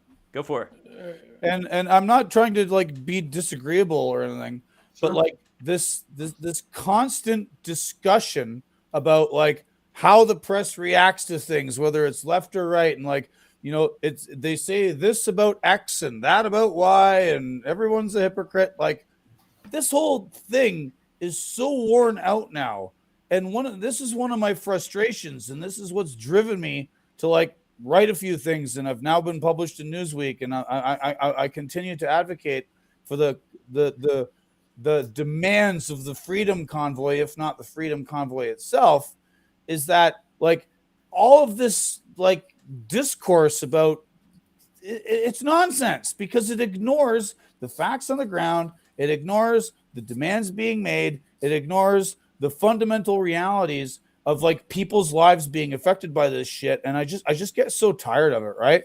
And like Lev said something earlier about conflating, something I've experienced in my own life, and I see this like my in-laws, my own cousins, people I try and talk to, is they try and keep importing the American culture war, left versus right, media, fuckwad bullshit to Canada, right? And there are some people in Canada who are happy to import that to Canada, right? And I object to that. Canada's Canada. The United States is the United States. The Freedom Convoy is addressing some very specific issues. COVID has been handled differently in Canada, differently by the provinces, differently by the feds, from the states in the US and the federal government under Donald Trump and then Joe Biden. So like, I really don't like it when like this sort of cultural nonsense travels back and forth across the border through this discourse. And I want people to focus on the facts on the fucking ground and realize how this affects people and why they're pissed off and why they just want their lives back. And this whole like, and I'm not trying to dismiss anything like Armand is saying or any of the rest of you guys are saying.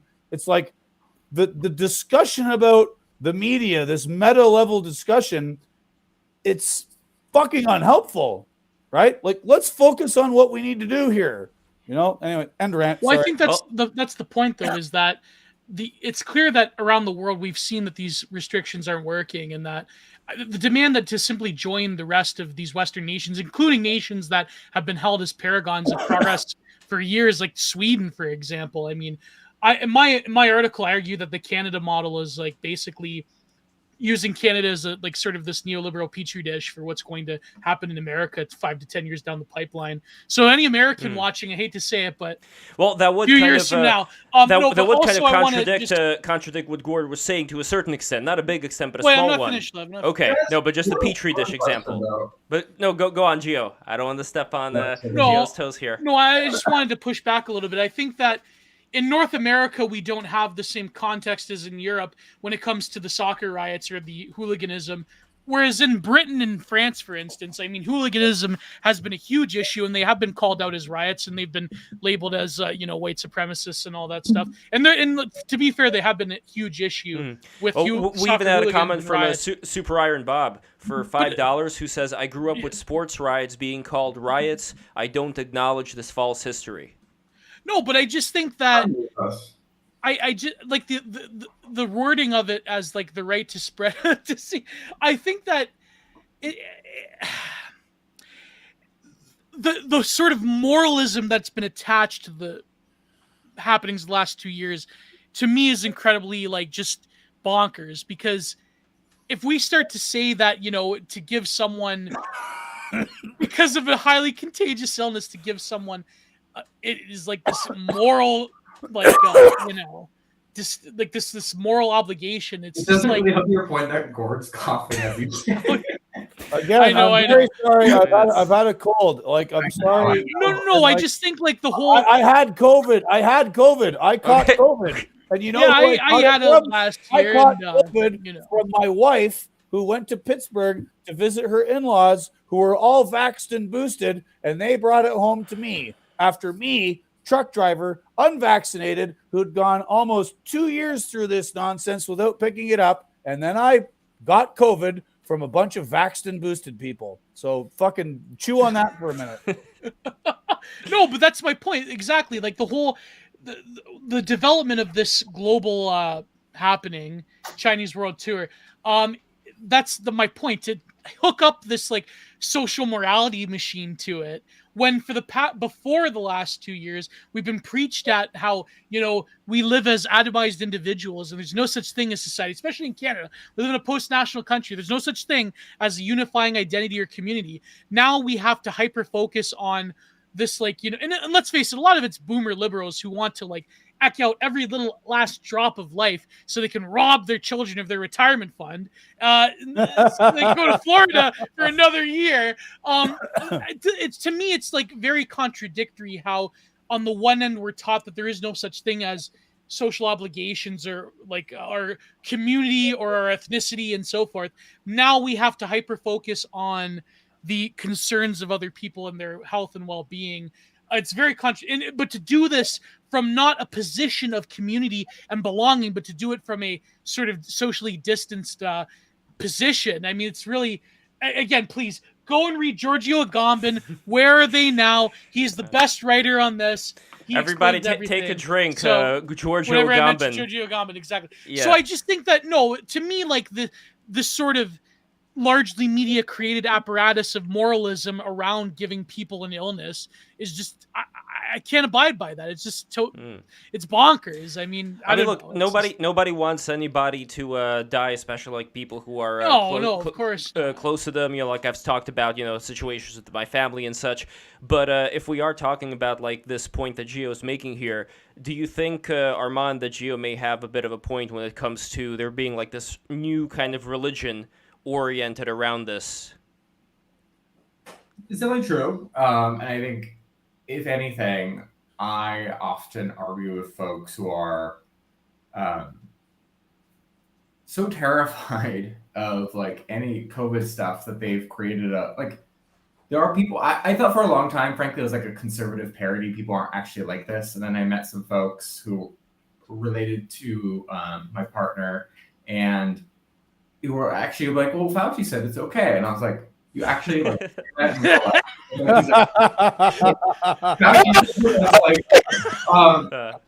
know, the California guy and the protesting. Yeah, go ahead. He's like, girl.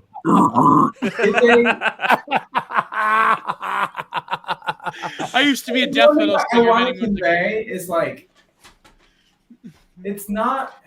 A lot of this frustration and anger comes from the fact that this shit has sucked for a long time. I didn't see people I love for like over a year. Like, yeah, it's same really here. brought to like get together with friends. It's like schools are on and off. Like, stuff is you're constantly worried that like if one person gets sick, that will, you know, a bunch of people have to affect a lot. It's just, and there are still people dying. It's like, so a lot of the anger that comes from folks who don't want to get vaccinated, for example, like it comes from because it's not because I'm one of those people who's like, I want to stay in isolation and quarantine forever and it's lovely. No, it fucking sucks. The problem is that your ability to make a living. I'm only commenting on the Canadian context here and the Freedom Convoy, which is why you guys asked me to come on. I can't speak to America. Whatever.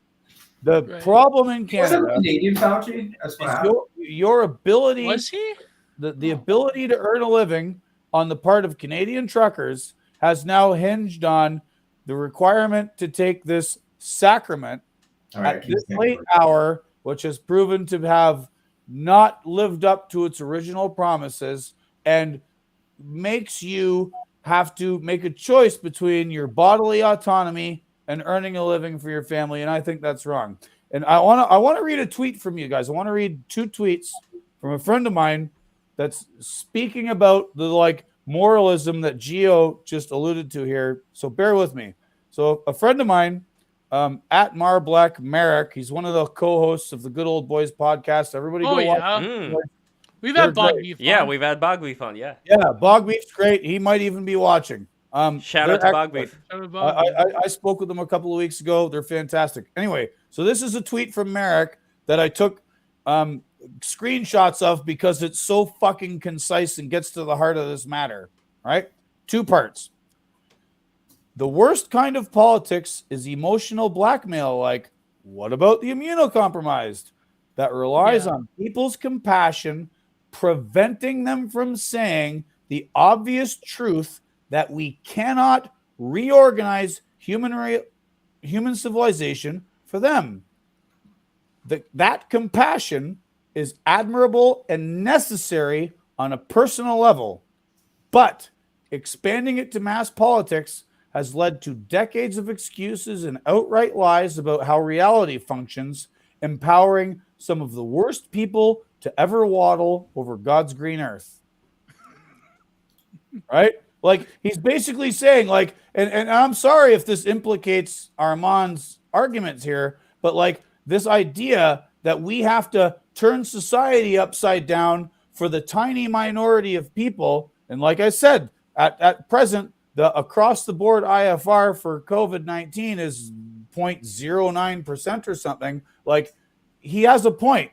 Do we have to reorganize society for this small number of people, especially in the face of the fact that numbers are going down, and we do not reorganize society for all kinds of other things that cause more trouble, right? Like, there's a question here, and I don't think the Branch Covidians have answered it. Branch Covidians. Armand, go ahead. Oh. I mean, the United States reorganized like society for decades, still does, because of something that killed 3,000 people. And COVID kills that many people in the United States like every 3 days still. Like, yeah, like sometimes when society faces a massive problem, you have to ask people to sacrifice. With or of? Two, people Is like that true though, statistically, like about the 3,000 thing? I mean, I think, Yeah. I mean, the way they calculate it's kind of bullshit to me. I don't know. I just don't believe it. No, but the thing that I don't get, Armand, is that it seems like but it was wrong back then. It was Yeah. wrong back then. We should have never done it. The two wars were bullshit, and the neocons once again pulled the wool over the eyes. No, of the but also right it wing seems in like America. I think generally that Armand agrees with all of us when it comes to the problems of government overreach, the jackboot thugs, all that stuff. But when it comes to specifically this issue, Armand, it does seem like you kind of it's almost like yes to everything except this. This is the one exception that I'm going to make. And that is why I'm conflicted too, because, you know, there are members of my family that would be negatively affected by this. So, you know, we planned ahead as far as making sure that everybody would be very, very, very safe. Yeah, but And Lev, you have the option to one get of the and one of those jab, things, right? yeah, I mean, one of that's, those things involves, you for know, example, having, you know, like N95s instead of those crappy ones that, you know, like that the jury's already out on what exactly the situation with those things is. But anyway, the idea here, look at Armand, Lisa Bode here. Imagine sacrificing the future of kids for boomers, fat boomers, disgusting. Boomers. No, but the idea here, Armand, is that it's very brutal. it's very strange for me that when it comes to a lot of these things that you and Gore do agree on, when it comes to these potential problems down the road, that for this one thing an exception seems to be made. And like I said before, I thought World War II we had to sacrifice a ton to beat Hitler. Like, and we put Japanese people in internment camps. So wrong. Again, it's like it was wrong, exactly. So my point is that the only thing that we sacrificed, right? Like society had to ration, people had to get conscripted. Like all those things were things that took away some of their liberty for a larger cause. And we should always err on the side of liberty because it's very hard to give back once it's taken away. But I think it's the degree to which. Oh, go ahead. I mean, fundamentally, part of the difference is just like I don't think it's that big a hassle to get vaccinated. Gore thinks it's a huge deal, and that's like hard. No, but I think it's a huge deal as well because we're not. I mean, if they would have waited a few months for sacraments that have had, you know, like Novavax or other ones who are like they sort of, you know, appease people who are hesitant because they rely on traditional technology. It just I just don't see. Apart from the fact that maybe if we discount the, you know, massive risks and the people that are being adversely affected by these sacraments, I mean, I don't know if you think that they're real or not, Armand, but they're definitely people who have been negatively affected at a higher rate than the previous, you know, 20 or odd or so V's that we've had. But let's bracket that aside. Even if there was no negative health risks, which there are, the efficacy of them is questionable. And I think that to create this apparatus of control around them, I mean, that's kind of, I get what you're saying. It's true. We should sacrifice for the greater good. But when it comes to something that is such a personal decision, I mean, I don't know about that. Gio, you have a great point. And I'm sorry I had to run away. I had to go to the bathroom. But that's what it was. You have a great point about the sacrifice. And the problem again here is, in the Canadian context, with the mandates that Trudeau has imposed, is we have 2 years of data on those sacrifices. We have 2 years of data on the efficacy of the sacraments. We have 2 years of truck drivers working their asses off through this. And some of the viewers might not know this, but like above and beyond what the state has imposed on us, when drivers would go to distribution centers, Amazon warehouses, Walmart warehouses, refrigerated warehouses for groceries, whatever, they were treated like lepers. You weren't allowed to use the bathrooms. You weren't allowed to come in the office. You might be sitting there 6, 8, 10, 12, a fucking entire day waiting to get loaded or unloaded. And the personnel at these warehouses and loading and unloading facilities that drivers had to interact with basically said, oh my God, you guys might have COVID, stay in your truck. So like we were literally treated like lepers. State governments closed rest areas, like Pennsylvania famously at the beginning of this closed all the rest areas. So like you couldn't even pull in to go to the bathroom. Truck stops closed. You couldn't get anything to eat. And like after all of this, and after all of the data showing that the sacraments don't do what they were originally sold, right, as, and after all of this hard work and effort and sacrifice on the part of truck drivers as essential workers, for Trudeau to come in and say, well, you know, the 10% of you who still haven't taken the sacrament, fuck you, you don't get to work anymore. Like, there's only one conclusion here, and it's punishment for failure to comply. I'm sorry, there's no other logical reasoning for it anymore. The facts don't add up, and that's where I'm at, and I don't think Armand is going to convince me otherwise. I mean, there's overwhelming amount of studies, like even one came out today, but over and over that show that the sacrament reduces the chance you'll get infected. It reduces the chance if you get infected, they'll give it to other people. And most importantly, even if all those things happen, the risk that you get hospitalized and die is significantly lower because of it. But in the short term, though, I think the problem is when you do long form studies, they're showing that, I mean, it's basically like we're going to have to get it forever now. I mean, there is... The problem is it targets a very specific part of the spike protein that when something new comes along, as opposed to natural immunity where it's sort of targeting the nucleus, it showed that it's not very effective against new variants. I think that's a big problem. I mean, I don't know if they're going to keep... Well, go ahead, Armand. Go ahead. I was just going to say it actually varies. So, for example, if you get Delta and you have natural immunity from that, it's not as effective against Omicron.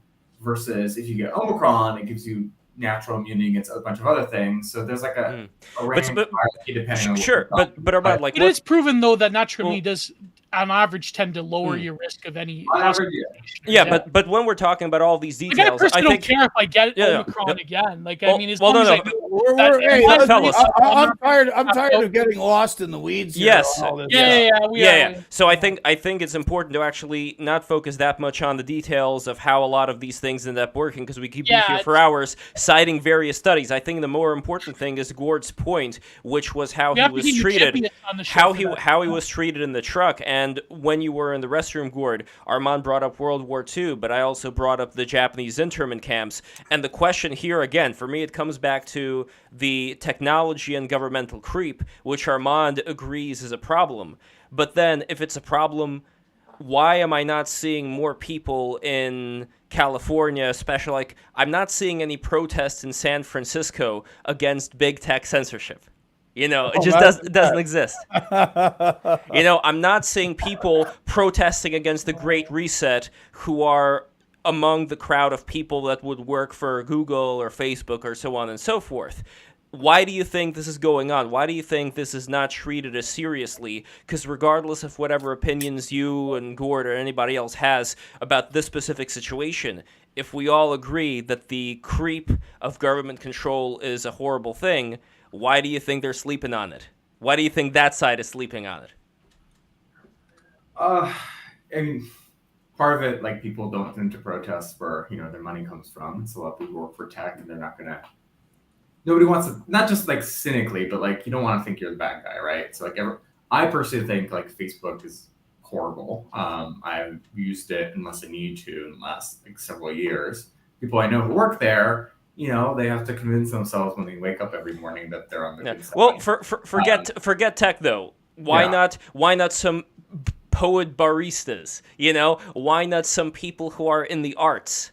None of these people are protesting against Klaus Schwab and the Great Reset and all this stuff. Well, there's some, but they're usually on the outside. They're not. Exactly, they're outsiders. I don't know, to be honest, what the Great Reset is. Okay, it's this Davos program where a lot of the stuff that I was talking about as far as the kind of currency that people are going to be using, how people are going to be living, like with the climate credits, all that stuff. That's where it comes from. And this has been going on for a long time. The guy wrote a whole book about it, how he sees the future being organized. And he sees this circular economy where nobody's really building anything up, but people are just reusing everything that's already been around. And in general, just like this whole transhuman... Anyway, all the transhumanist stuff aside, that's not the focus. The focus is that a lot of the policies that these people in Davos want to set, as far as the reading that I did of them, they are very dangerous for individual liberty. They involve a lot of tracking. They involve a lot of things that I think all of us disagree with. So my question is, when it comes to those policies of government, big tech, overreach, censorship, even just like the big tech censorship, we don't have any of the poets or the artists or the baristas in San Francisco ever dreaming of protesting that. In fact, they love it. They probably are all for any censorship of no words, any censorship of any opinion they find to be problematic. What do they call it? The fourth industrial revolution. Yeah. Where they're going to restructure the economy to make everyone into a renter, essentially. Yeah, that's a big part too. You will own nothing and you will be happy. That's another thing. I wanted to ask Gord about the trucking industry, but go ahead, Armand. Yeah. So thank you, Gio, for clarifying that the renting part about the Great Reset. But yeah, the renting including. I mean, honestly, the people in San Francisco. That our view of ownership and private property and also the economy in general will like fundamentally shift. Which I mean, I do agree that people have to downscale to somewhat, and like there is a lot of excess, but like they're talking about literal like. The meme of like eat the pot, live in the bugs.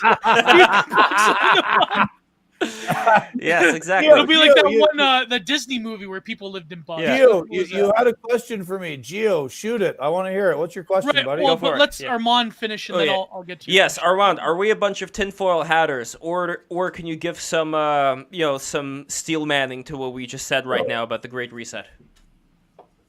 I think we're in a difficult situation where the first time in human history, there's an enormous amount of like communication and ability for everyone to be a publisher. But at the same time, we don't have societal rules or norms really set up for that. And we've reserved it to the point where like individual tech companies are basically having to act as pseudo governments. And a lot of times I think liberals are very lazy when they respond to this just by saying, well, it's not the First Amendment, it's a private company.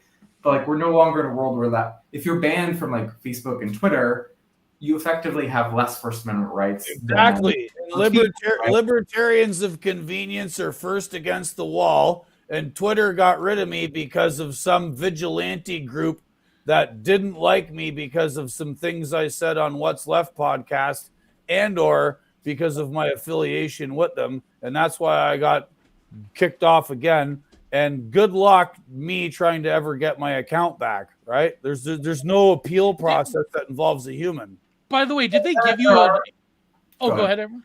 I was just going to say, the way I sort of see it is that like it should be a restriction based off of how much power you have. Essentially, if you are a small account, like you should be as free as possible. The bigger you get, like I do agree that of removing Donald Trump at that time, because I think he was like, in the process of trying to run a coup. And it was Jesus Christ, he wasn't trying to run a coup, dude. Come on, get out. Get out. That's That's come too on. much. I It's don't too know. much. Yeah.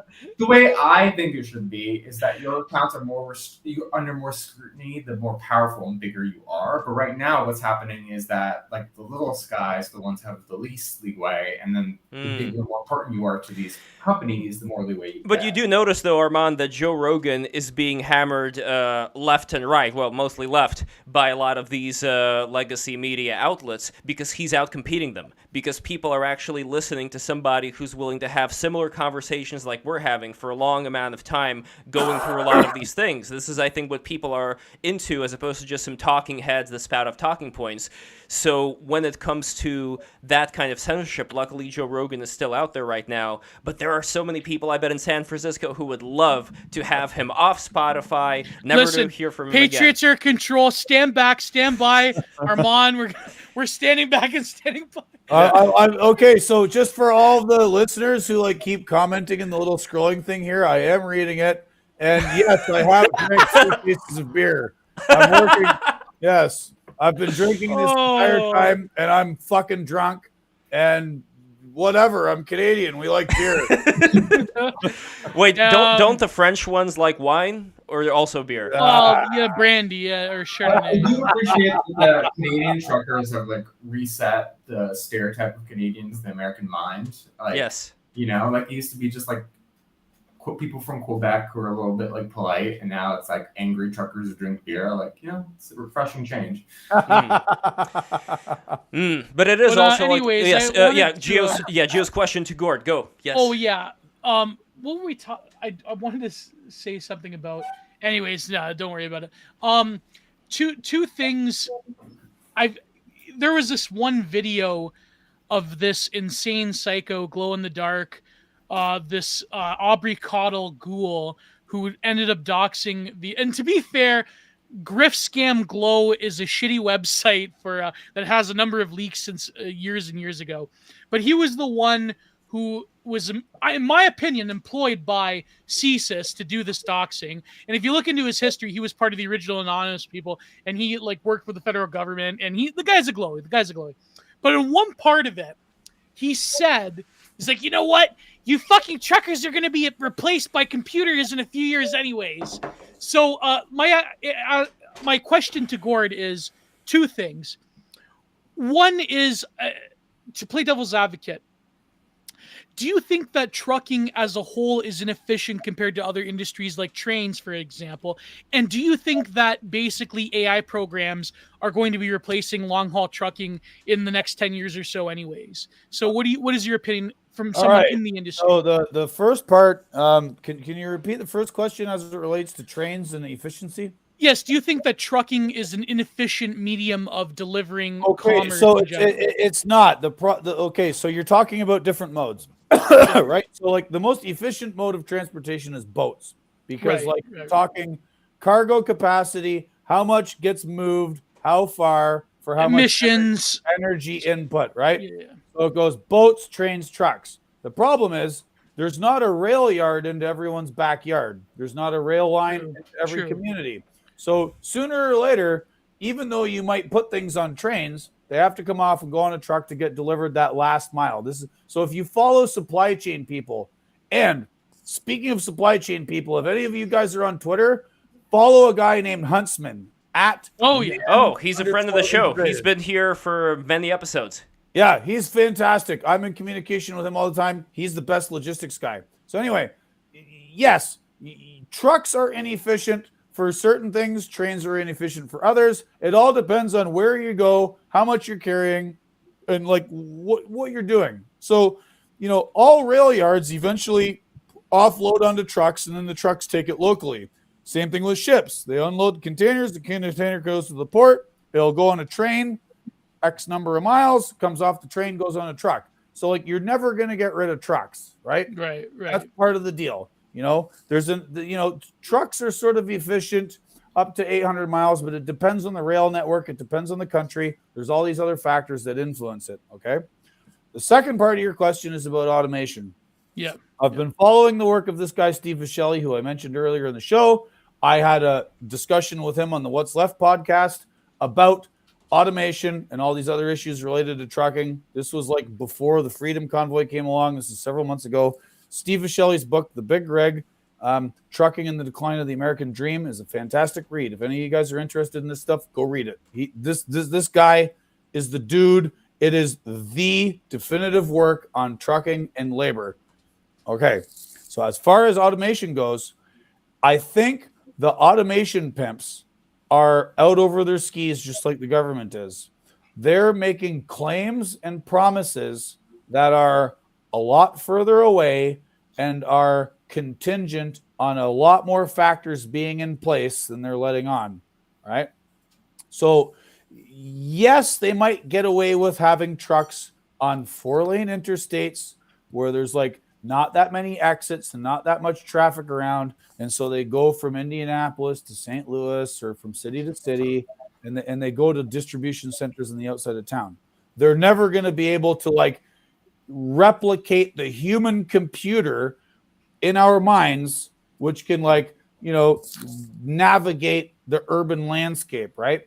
I don't think that they're going to have the technology to hang their sensors and video cameras and all the stuff they need for the sensors on the truck to interact with in off-road scenarios. Like if you're going onto an oil lease in Alberta, you're going onto a forestry road, all of this other type of trucking that happens out in the countryside in resource extraction circumstances that we never see, right? So like it's interesting. Like it's great that they're making these claims that they're going to automate stuff, but like, what are they going to automate? What are the factors at play that are going to prevent that automation or slow it down from taking place that they're not talking about? So I think a lot of this stuff is like, I don't want to call it fantasy because like I'm not a Luddite and I'm not afraid of this shit, but like they're selling it too quickly. A lot of this stuff is a lot further away than they think, and there's a million reasons for why, right? And so we need to be skeptical of the claims. Like, you know, I don't want to pick on Elon Musk, right? Like, oh, his train thing is fucking ridiculous. That's never right. So I don't know too much about the guy, but like, you know, he's taking a lot of government subsidies for his projects. He took all these unsecured loans for his Tesla cars, and like he's not the most honest operator. And I don't want to do this, but I'm going to. I just want you people to look at what he's done and then apply that to the other the other players in the automated truck market and remain skeptical about their claims about what they're going to be able to do, what parts of the trucking market they're actually going to be able to affect, and like the physically what they're going to be able to do. And one of the things that is a stepping stone between regular trucks as they operate now and the fully automated ones is in order to get these things approved, they're going to have drivers sitting in the trucks as a fail-safe. The problem with that is they're having a hard enough time getting truck drivers as it is, right? Because they've never dealt with their retention problems. They've never dealt with the material conditions. They don't want to pay guys, so they keep giving. The government gives these big trucking companies money to pay for their truck driving schools, and they cause this churn problem, and I've discussed this in other podcasts. They're going to require someone to sit in these new semi-automated trucks. Who the fuck is going to want to sit in a big truck for 4 or 5 or 6 or 7 or 800 miles or however long while this thing is driving itself and not fall asleep and not be bored out of your mind in order to like take it over in case some emergency happens? That's fucking stupid. Might as well just drive the truck. It's just like they've forgotten. Who came up with that? They've forgotten so much of the human element. And like, where are you going to find people? You can't find people to actually do the driving as it exists today. You know why they want that, Gord? Because then they can bring in unskilled labor from the third world to do that job specifically. That might be one part of it. Like I'm not. Like, I won't dismiss that, but like they're so far out over their skis, and it's because they never consider the human element. It's like they brought in the electronic logging device mandate, and then a whole bunch of guys retired early because they said, well, I don't want the government fucking tracking me. They just assumed that it wouldn't be a big deal and people would just accept it. Like all these big ideas, guys, like Musk and the fucking idiots that brought in the electronic logging device mandate, like they're not me. They don't talk to people like me. They don't consider the human element. If you do not consider the human element as it regards to people's jobs and their labor and their willingness to engage in the economy, and especially in trucking, where like your job takes you away from your family, you don't get paid enough, and they just dismiss all of that and say, well, technology is going to fucking fix it. Like, they're out of their minds. Okay. What I think would be good from here on in, and Armand, I think you can actually be the kingmaker here. You could actually help us out much more than you realize. You live in San Francisco. You know many of these Silicon Valley technocratic people. I think it's very important, number one, since hopefully, fingers crossed, we're getting past this particular stage that's been with us for the past couple of years. Going forward, it's going to be extremely important to have conversations with people like Gord, with people who are more of this technocratic class, because I think Gord's absolutely right. There is no such conversation that ever takes place if people are just in their bubble. What do you think would happen if such a conversation were to take place? And again, not like the whole arguing back and forth about all the stuff that we were talking about, but more about the future, more about how do we prevent the government control, how do we prevent needless implementations of these tech devices, as Gord was saying, whether it's tracking, whether it's things that are not going to reduce the carbon footprint that much at all, but are just done for who knows why the hell they did it. But like all that stuff needs to be discussed in an open forum with both sides. And do you think that something like this, Armand, can start to happen from here? No, I mean, speaking of being like in San Francisco in the hard tech industry. So when I first moved here, my roommate worked at Uber. And from the beginning, the whole plan was like, oh, we're 2 years away from driverless cars. And then every year it's like, oh, we're 2 years away from driverless cars. And now it's been like 7 years since that. And they're still, at this point, 20 years ahead. Like, although I do see them roaming around, they test the Waymo cars. So you occasionally see these driverless cars around the neighborhood, but it's still, like, it's nowhere near prime time. And I think a lot of those things could be avoided if we had more conversations like this, like Gordon was saying about like actually the human element, talking to people on the ground, people you don't necessarily think you have that much in common with, right? Like prior to this conversation, I can't speak for you, but I probably would have had certain perceptions about you that I think I cleared up and like understand your perspective more. I hope like you probably think I'm still a liberal shithead. That's fine. No, I don't. I'm sorry, I got all uptight. But like, one of the, like, if I may, the situation in Canada, like you guys are in the States, whatever. I'm in the States too. I'm no longer in Canada, but I'm a Canadian, and I'm watching what's happening at home, and that's influencing like my reaction to the discourse. And so, pardon me for being a little bit like. I'm very trigger happy. I think we all at a certain point let the ideas that we have speak for us in terms of like we all end up becoming in a certain way talking points speaking out of people as opposed to people speaking with people. And it doesn't mean that certain talking points won't be right and certain ones won't be wrong.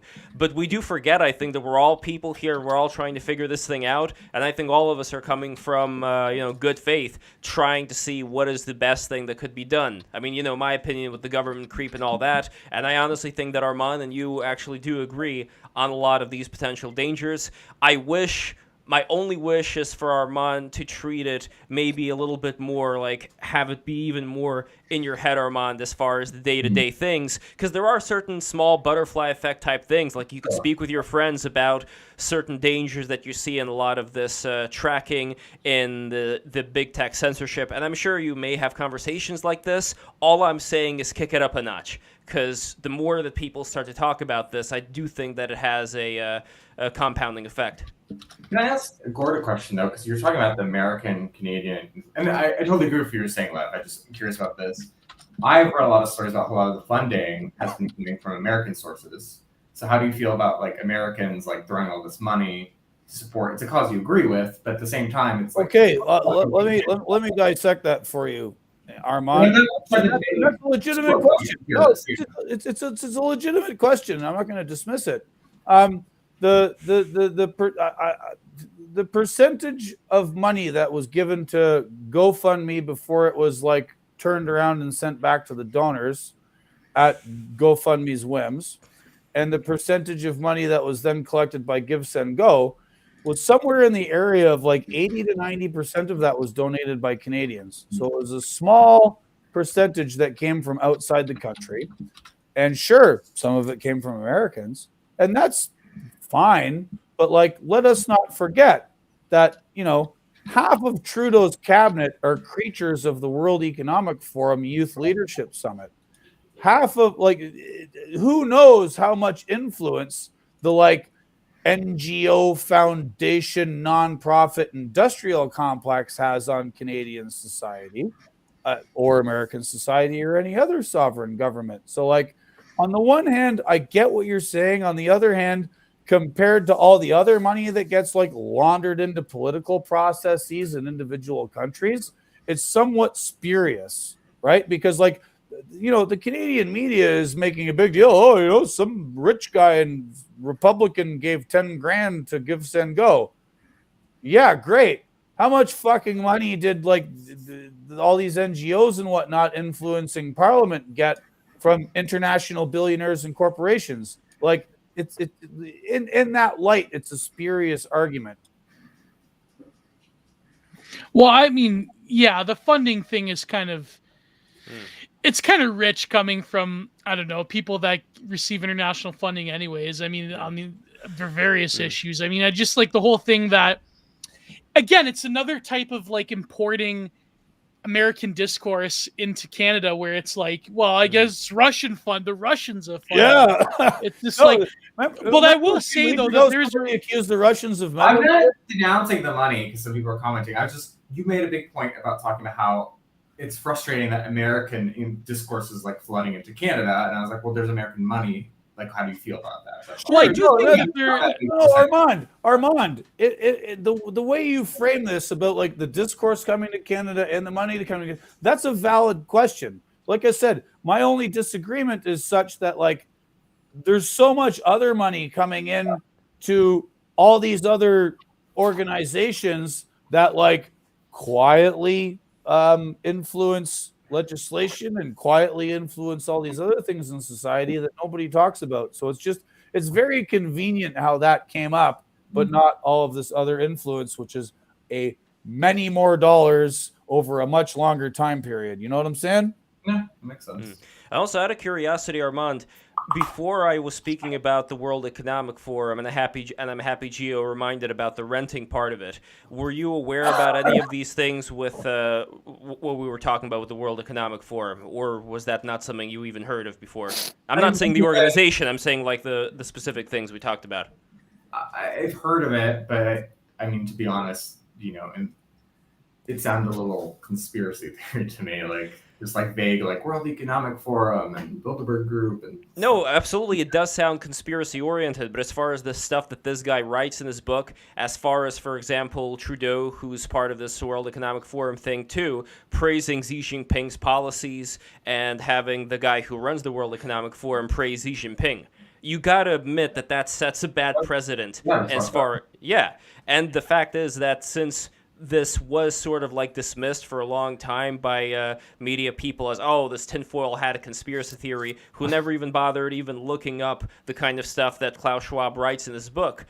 That, I think, points more than anything else to the huge divide that's going on right now, where one side just thinks the other is conspiratorial, and the other side thinks that side is never, ever going to listen to whatever they have to say anyway because they're all brainwashed. So, again, I know this is Star Trek posting, like somebody mentioned in the chat, me trying to be the mediator over here, but I generally do believe that we have to start talking more and we have to start changing these ideas before it's too late. And I don't think anybody's really done it to the extent that Break the Rules has done it. BreakTheRules.tv. Subscribe right now. Patreon.com/Break the Rules. We are ending this. We are ending this thing with Super Chats. And by the way, announcement. New king of the Super Chat. Before it was, okay, now it's Super Iron Bob. So Super Iron Bob, $65. If you guys want to be king or queen of the Super Chat, be sure to send in a cumulative amount more than $65. That is how much Super Iron Bob has cumulatively sent out in the month. And we may do like something special for Super Iron Bob or whoever beats him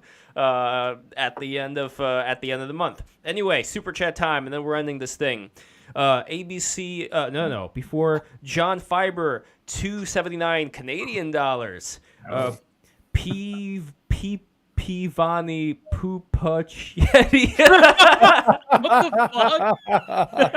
Oh my god, that's all terrible. right. Next one. Next one. ABC 123456399 $2. My Sneed rank is censored. Geo, stop DMing me waifus. I didn't know you do that, Geo. All right, next one. Another ABC. Science is cringe post physique. Okay, speaking of physique, we are gonna have a stream tomorrow about the BAP question, talking about Bronze Age. Just pervert. to be clear, I told Lev, please do not do this stream unless someone who is close to BAP defends BAP, because I just don't want the hassle of. And look who we have. I don't want to piss off BAP. Yes, we have Zero HP Lev who got ZHP got into some hot water recently. Oh, hey, somebody in the chat here says, was Gord a quarterback in high school? Did I read that correctly? Yes. All right. I did play high school football, CFL rules, which is more of a passing game because you only get 3 downs and the field is 10 yards longer. I played wide receiver, safety, defensive back, special teams. I did not play quarterback. However, I did score quite a few touchdowns in my role as a wide receiver. Nice. Hope that answered your question. And also to Massive McGee, who says, I have sent in more than 10 euros, or is that pounds, cumulatively this month. You did, and you should probably see your name in the list here, the scrolling list, but you did not send in more than 65, or else you would have been king of the Super Chat. You motherfucker. Anyway, no, I love you. Anyway, next one over here, Super Chat, we have Super Iron. Here we have Super Iron Bob. A couple. Okay, I grew up with sports riots. I just said that. I grew up with sports riots being called riots. I don't acknowledge this false history. Next one, Super Iron Bob, $10. Gord is the leaf that will break the rake. Thank you. I appreciate the sentiment. Yeah, well, you're familiar with the whole meme Day of the Rake, right? Does that have to do with raking leaves? Well, okay, so on 4chan. Canadians are called Leafs because of the flag. Yes. So Day of the Rake is supposed to be like this apocalyptic event for Canada. America annexes Canada. Day of the Rake is upon us. Day of the Rake is what Trudeau is doing right now. Day of the Rake is the invocation of this Emergencies Act when there's no emergency, and he's agglomerating all these powers to himself. And I was thinking about going to Ottawa to join the protesters this weekend when the cops came in. But if I went to the border and got pulled in for secondary inspection on my way back into Canada, if they ran my name, they would see my writings in Newsweek and various other websites and my podcast appearances, and they would rightly conclude that, oh, you're going to join a protest that's been declared illegal. Mr. McGill, step out of the car, please. And then they would call the cops, and then I would get hassled. And it's within the realm of possibility that I am now an enemy of the state in my own country and can't even travel there whilst this Emergencies Act is invoked and in place, right? So this Day of the Rake meme, it's happening. It's happening fucking right now. It's self-inflicted. And that does bring me to one last question I wanted to ask you, Gord, after the Super Chats having to do with, I'll ask right now and then Super Chats, then I'd love for you to answer, just has to do with, do you think that Canada, like the title of the episode, do you think that Canada is doomed? What do you think is going to happen with the Trudeau government? But first, Super Chats. So that's kind of like the cliffhanger right now, and we're going to go to the rest of the Super Chats. Super Iron Bob, $5. As someone who can't be jabbed, I assure they're not protecting me, nor are they giving me accommodations. They are squeezing me, same as the willful. Yeah, I mean, that is the other thing. And again, I don't want to dwell on it too much, but there are people who have certain physical constraints where it's impossible, or else some horrible thing would happen with them. And that's something that a doctor would be able to prove. And there doesn't seem to be any kind of... But anyway, Massive McGee, 2 pounds. Armand, oh, God, come on. All right. Reed, I can take it. Okay, Armand, I think you need a testosterone booster, bud. Oh, no. That's mean. Armand is doing great. He's put up with this far. He's fine. Exactly. Yes. Look, this is like stepping in the ring with Mike Tyson or something. Like, see, even I'm coughing now. Yes. No, Armand, seriously, the fact that you come on Break the Rules, it really does mean a lot. You're not like that lady who came on with sticks and she got all upset who worked for Pete Buttigieg. Did Jessica ever talk to you after that again, Lev? No. She got fucking ass blasted that time. What happened? Yeah. Well, we had Jessica Deloche on, who's like a DC staffer. Yeah. And she like... And Sticks being mean? I guess he wasn't. No, was he being that mean? He was being playfully mean. He was being kind of like. Yeah. He was being Sticks. I don't know. Like, he's never so mean like. She got like ratioed pretty hard, and then, like, I don't know. I felt really bad for her, but then she was kind of acting like, I don't know. Well, she was acting like everybody was against her because she's a woman, which is ridiculous because Break the Rules has women on all the time who are wonderful with the chat and everybody vibes with everybody else. It really comes down to ideas and what ideas you're putting out there. And I get ratioed. Yeah, but she just let it get to her. I think that was the problem. Because before, like, she was a hero on that one stream, but then now when she came on with Sticks, like, Sticks was just going into it and... anyways. Mm-hmm. And by the way, Armand, if you want more people on your side, you got to bring more people on your side. And this is also what I'm trying. Yeah. This is what I'm trying. We've had literal porn stars on the stream, and they weren't like ratio. They didn't like. Well, I guess they were ass blasted after the stream. Wait, Gio. Wait, porn stars. We've had members of the Atlantic Council on Break the Rules. Okay, beat that. Oh my God! Yeah, that was fun. That was a fun stream, actually. Yeah. And again, like some. You get porn stars and you have whores. Oh no! Come on! No! Hold on! I gotta do it. They do it for free, unlike porn stars. No! I want to do an advertisement. So this is Vladimir Davidson's book. Derogatory towards sex workers. I just got it from Odessa with Love. Please buy this book. Actually, he's a good book. A great I should guest. get it. I should get it.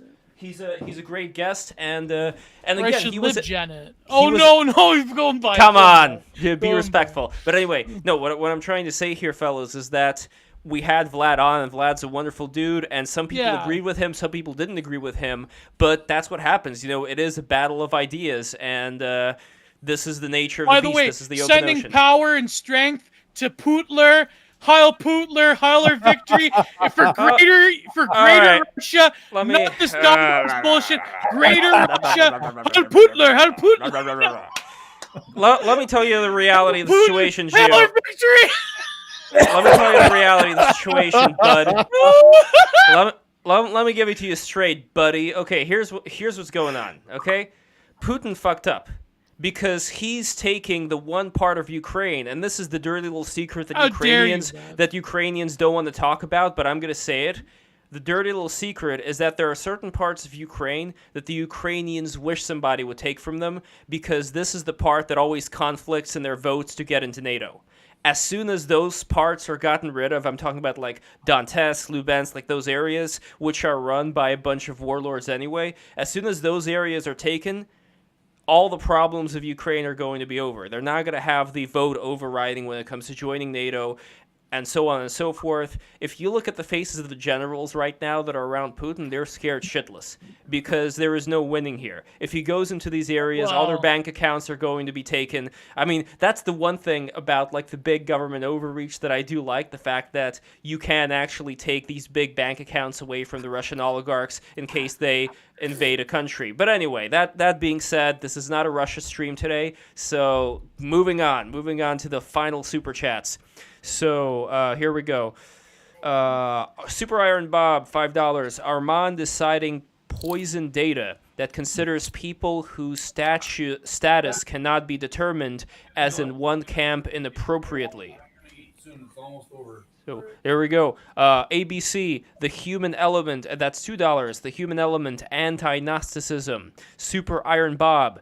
In big tech, I constantly remind peers that Gord and Geo are our customers. They already like Lev and Armand. I mean, I guess they like me because I'm nice. I don't know. If they knew like my opinions that I express on Break the Rules. Who likes you, Lev? I don't know, like big tech people. I don't know. Oh, I mean, if they knew like the opinions that I express on Break the Rules, which I would still consider to be classic liberal opinions, I don't think they'd like them. Gord, I was just saying, and we're gonna end this very, very quickly. I was just saying that the big tech people, there was this Super Iron Bob super chat that in big tech, I constantly remind peers that Gord and Geo are our customers. They already like Lev and Armand. But my only retort to that is that if they knew my opinions, I don't think they'd be on my side. And I'm not saying I'm a radical person by any means. Well, here's the thing, man. Like, I can disagree with people. And again, apologies to Armand. I got a little bit unhinged earlier, but I'm feeling very sensitive about this. But, like, I'll talk to anybody. I've been on 2 explicitly Marxist podcasts. I am not a Marxist. I have talked to people who are libertarians and anarcho-capitalists. I've talked to populists. I will speak to anybody. I consider myself a friendly guy. Like, I don't care what the rest of y'all think about other things. I'm here to defend the Freedom Convoy and to defend their demands for people's bodily autonomy. That's it. I can't comment on anything else, and I'm not going to dismiss you or Armand or Geo for anything else. That's beyond the scope of what I'm here for. I'm not going to do it. And I extend that to everybody else. Thank you, and that brings us to our final super chat from Super Iron Bob, $10. To give praise where due, thank you for coming on and building the bridges and understanding that we all need. Well, that's what Break the Rules is all about. That's why you got to subscribe, become a patron, patreon.com/break the rules, add a like, and add the bell. Click the bell. The bell is extremely important for the algorithm reasons, so is the like. So final question, Gord, what do you think is going to happen with Canada? With Trudeau, are Canadians going to take this lying down? What predictions the next several months? Oh, man. Well, I am not 100% confident that the Senate is going to squash this. It passed the House of Commons last night, and it might just pass the Senate. A few of the senators are political appointees. Unlike the United States, Canadian senators are not elected. They're appointed by whatever prime minister happens to be in power when some other senator retires or dies.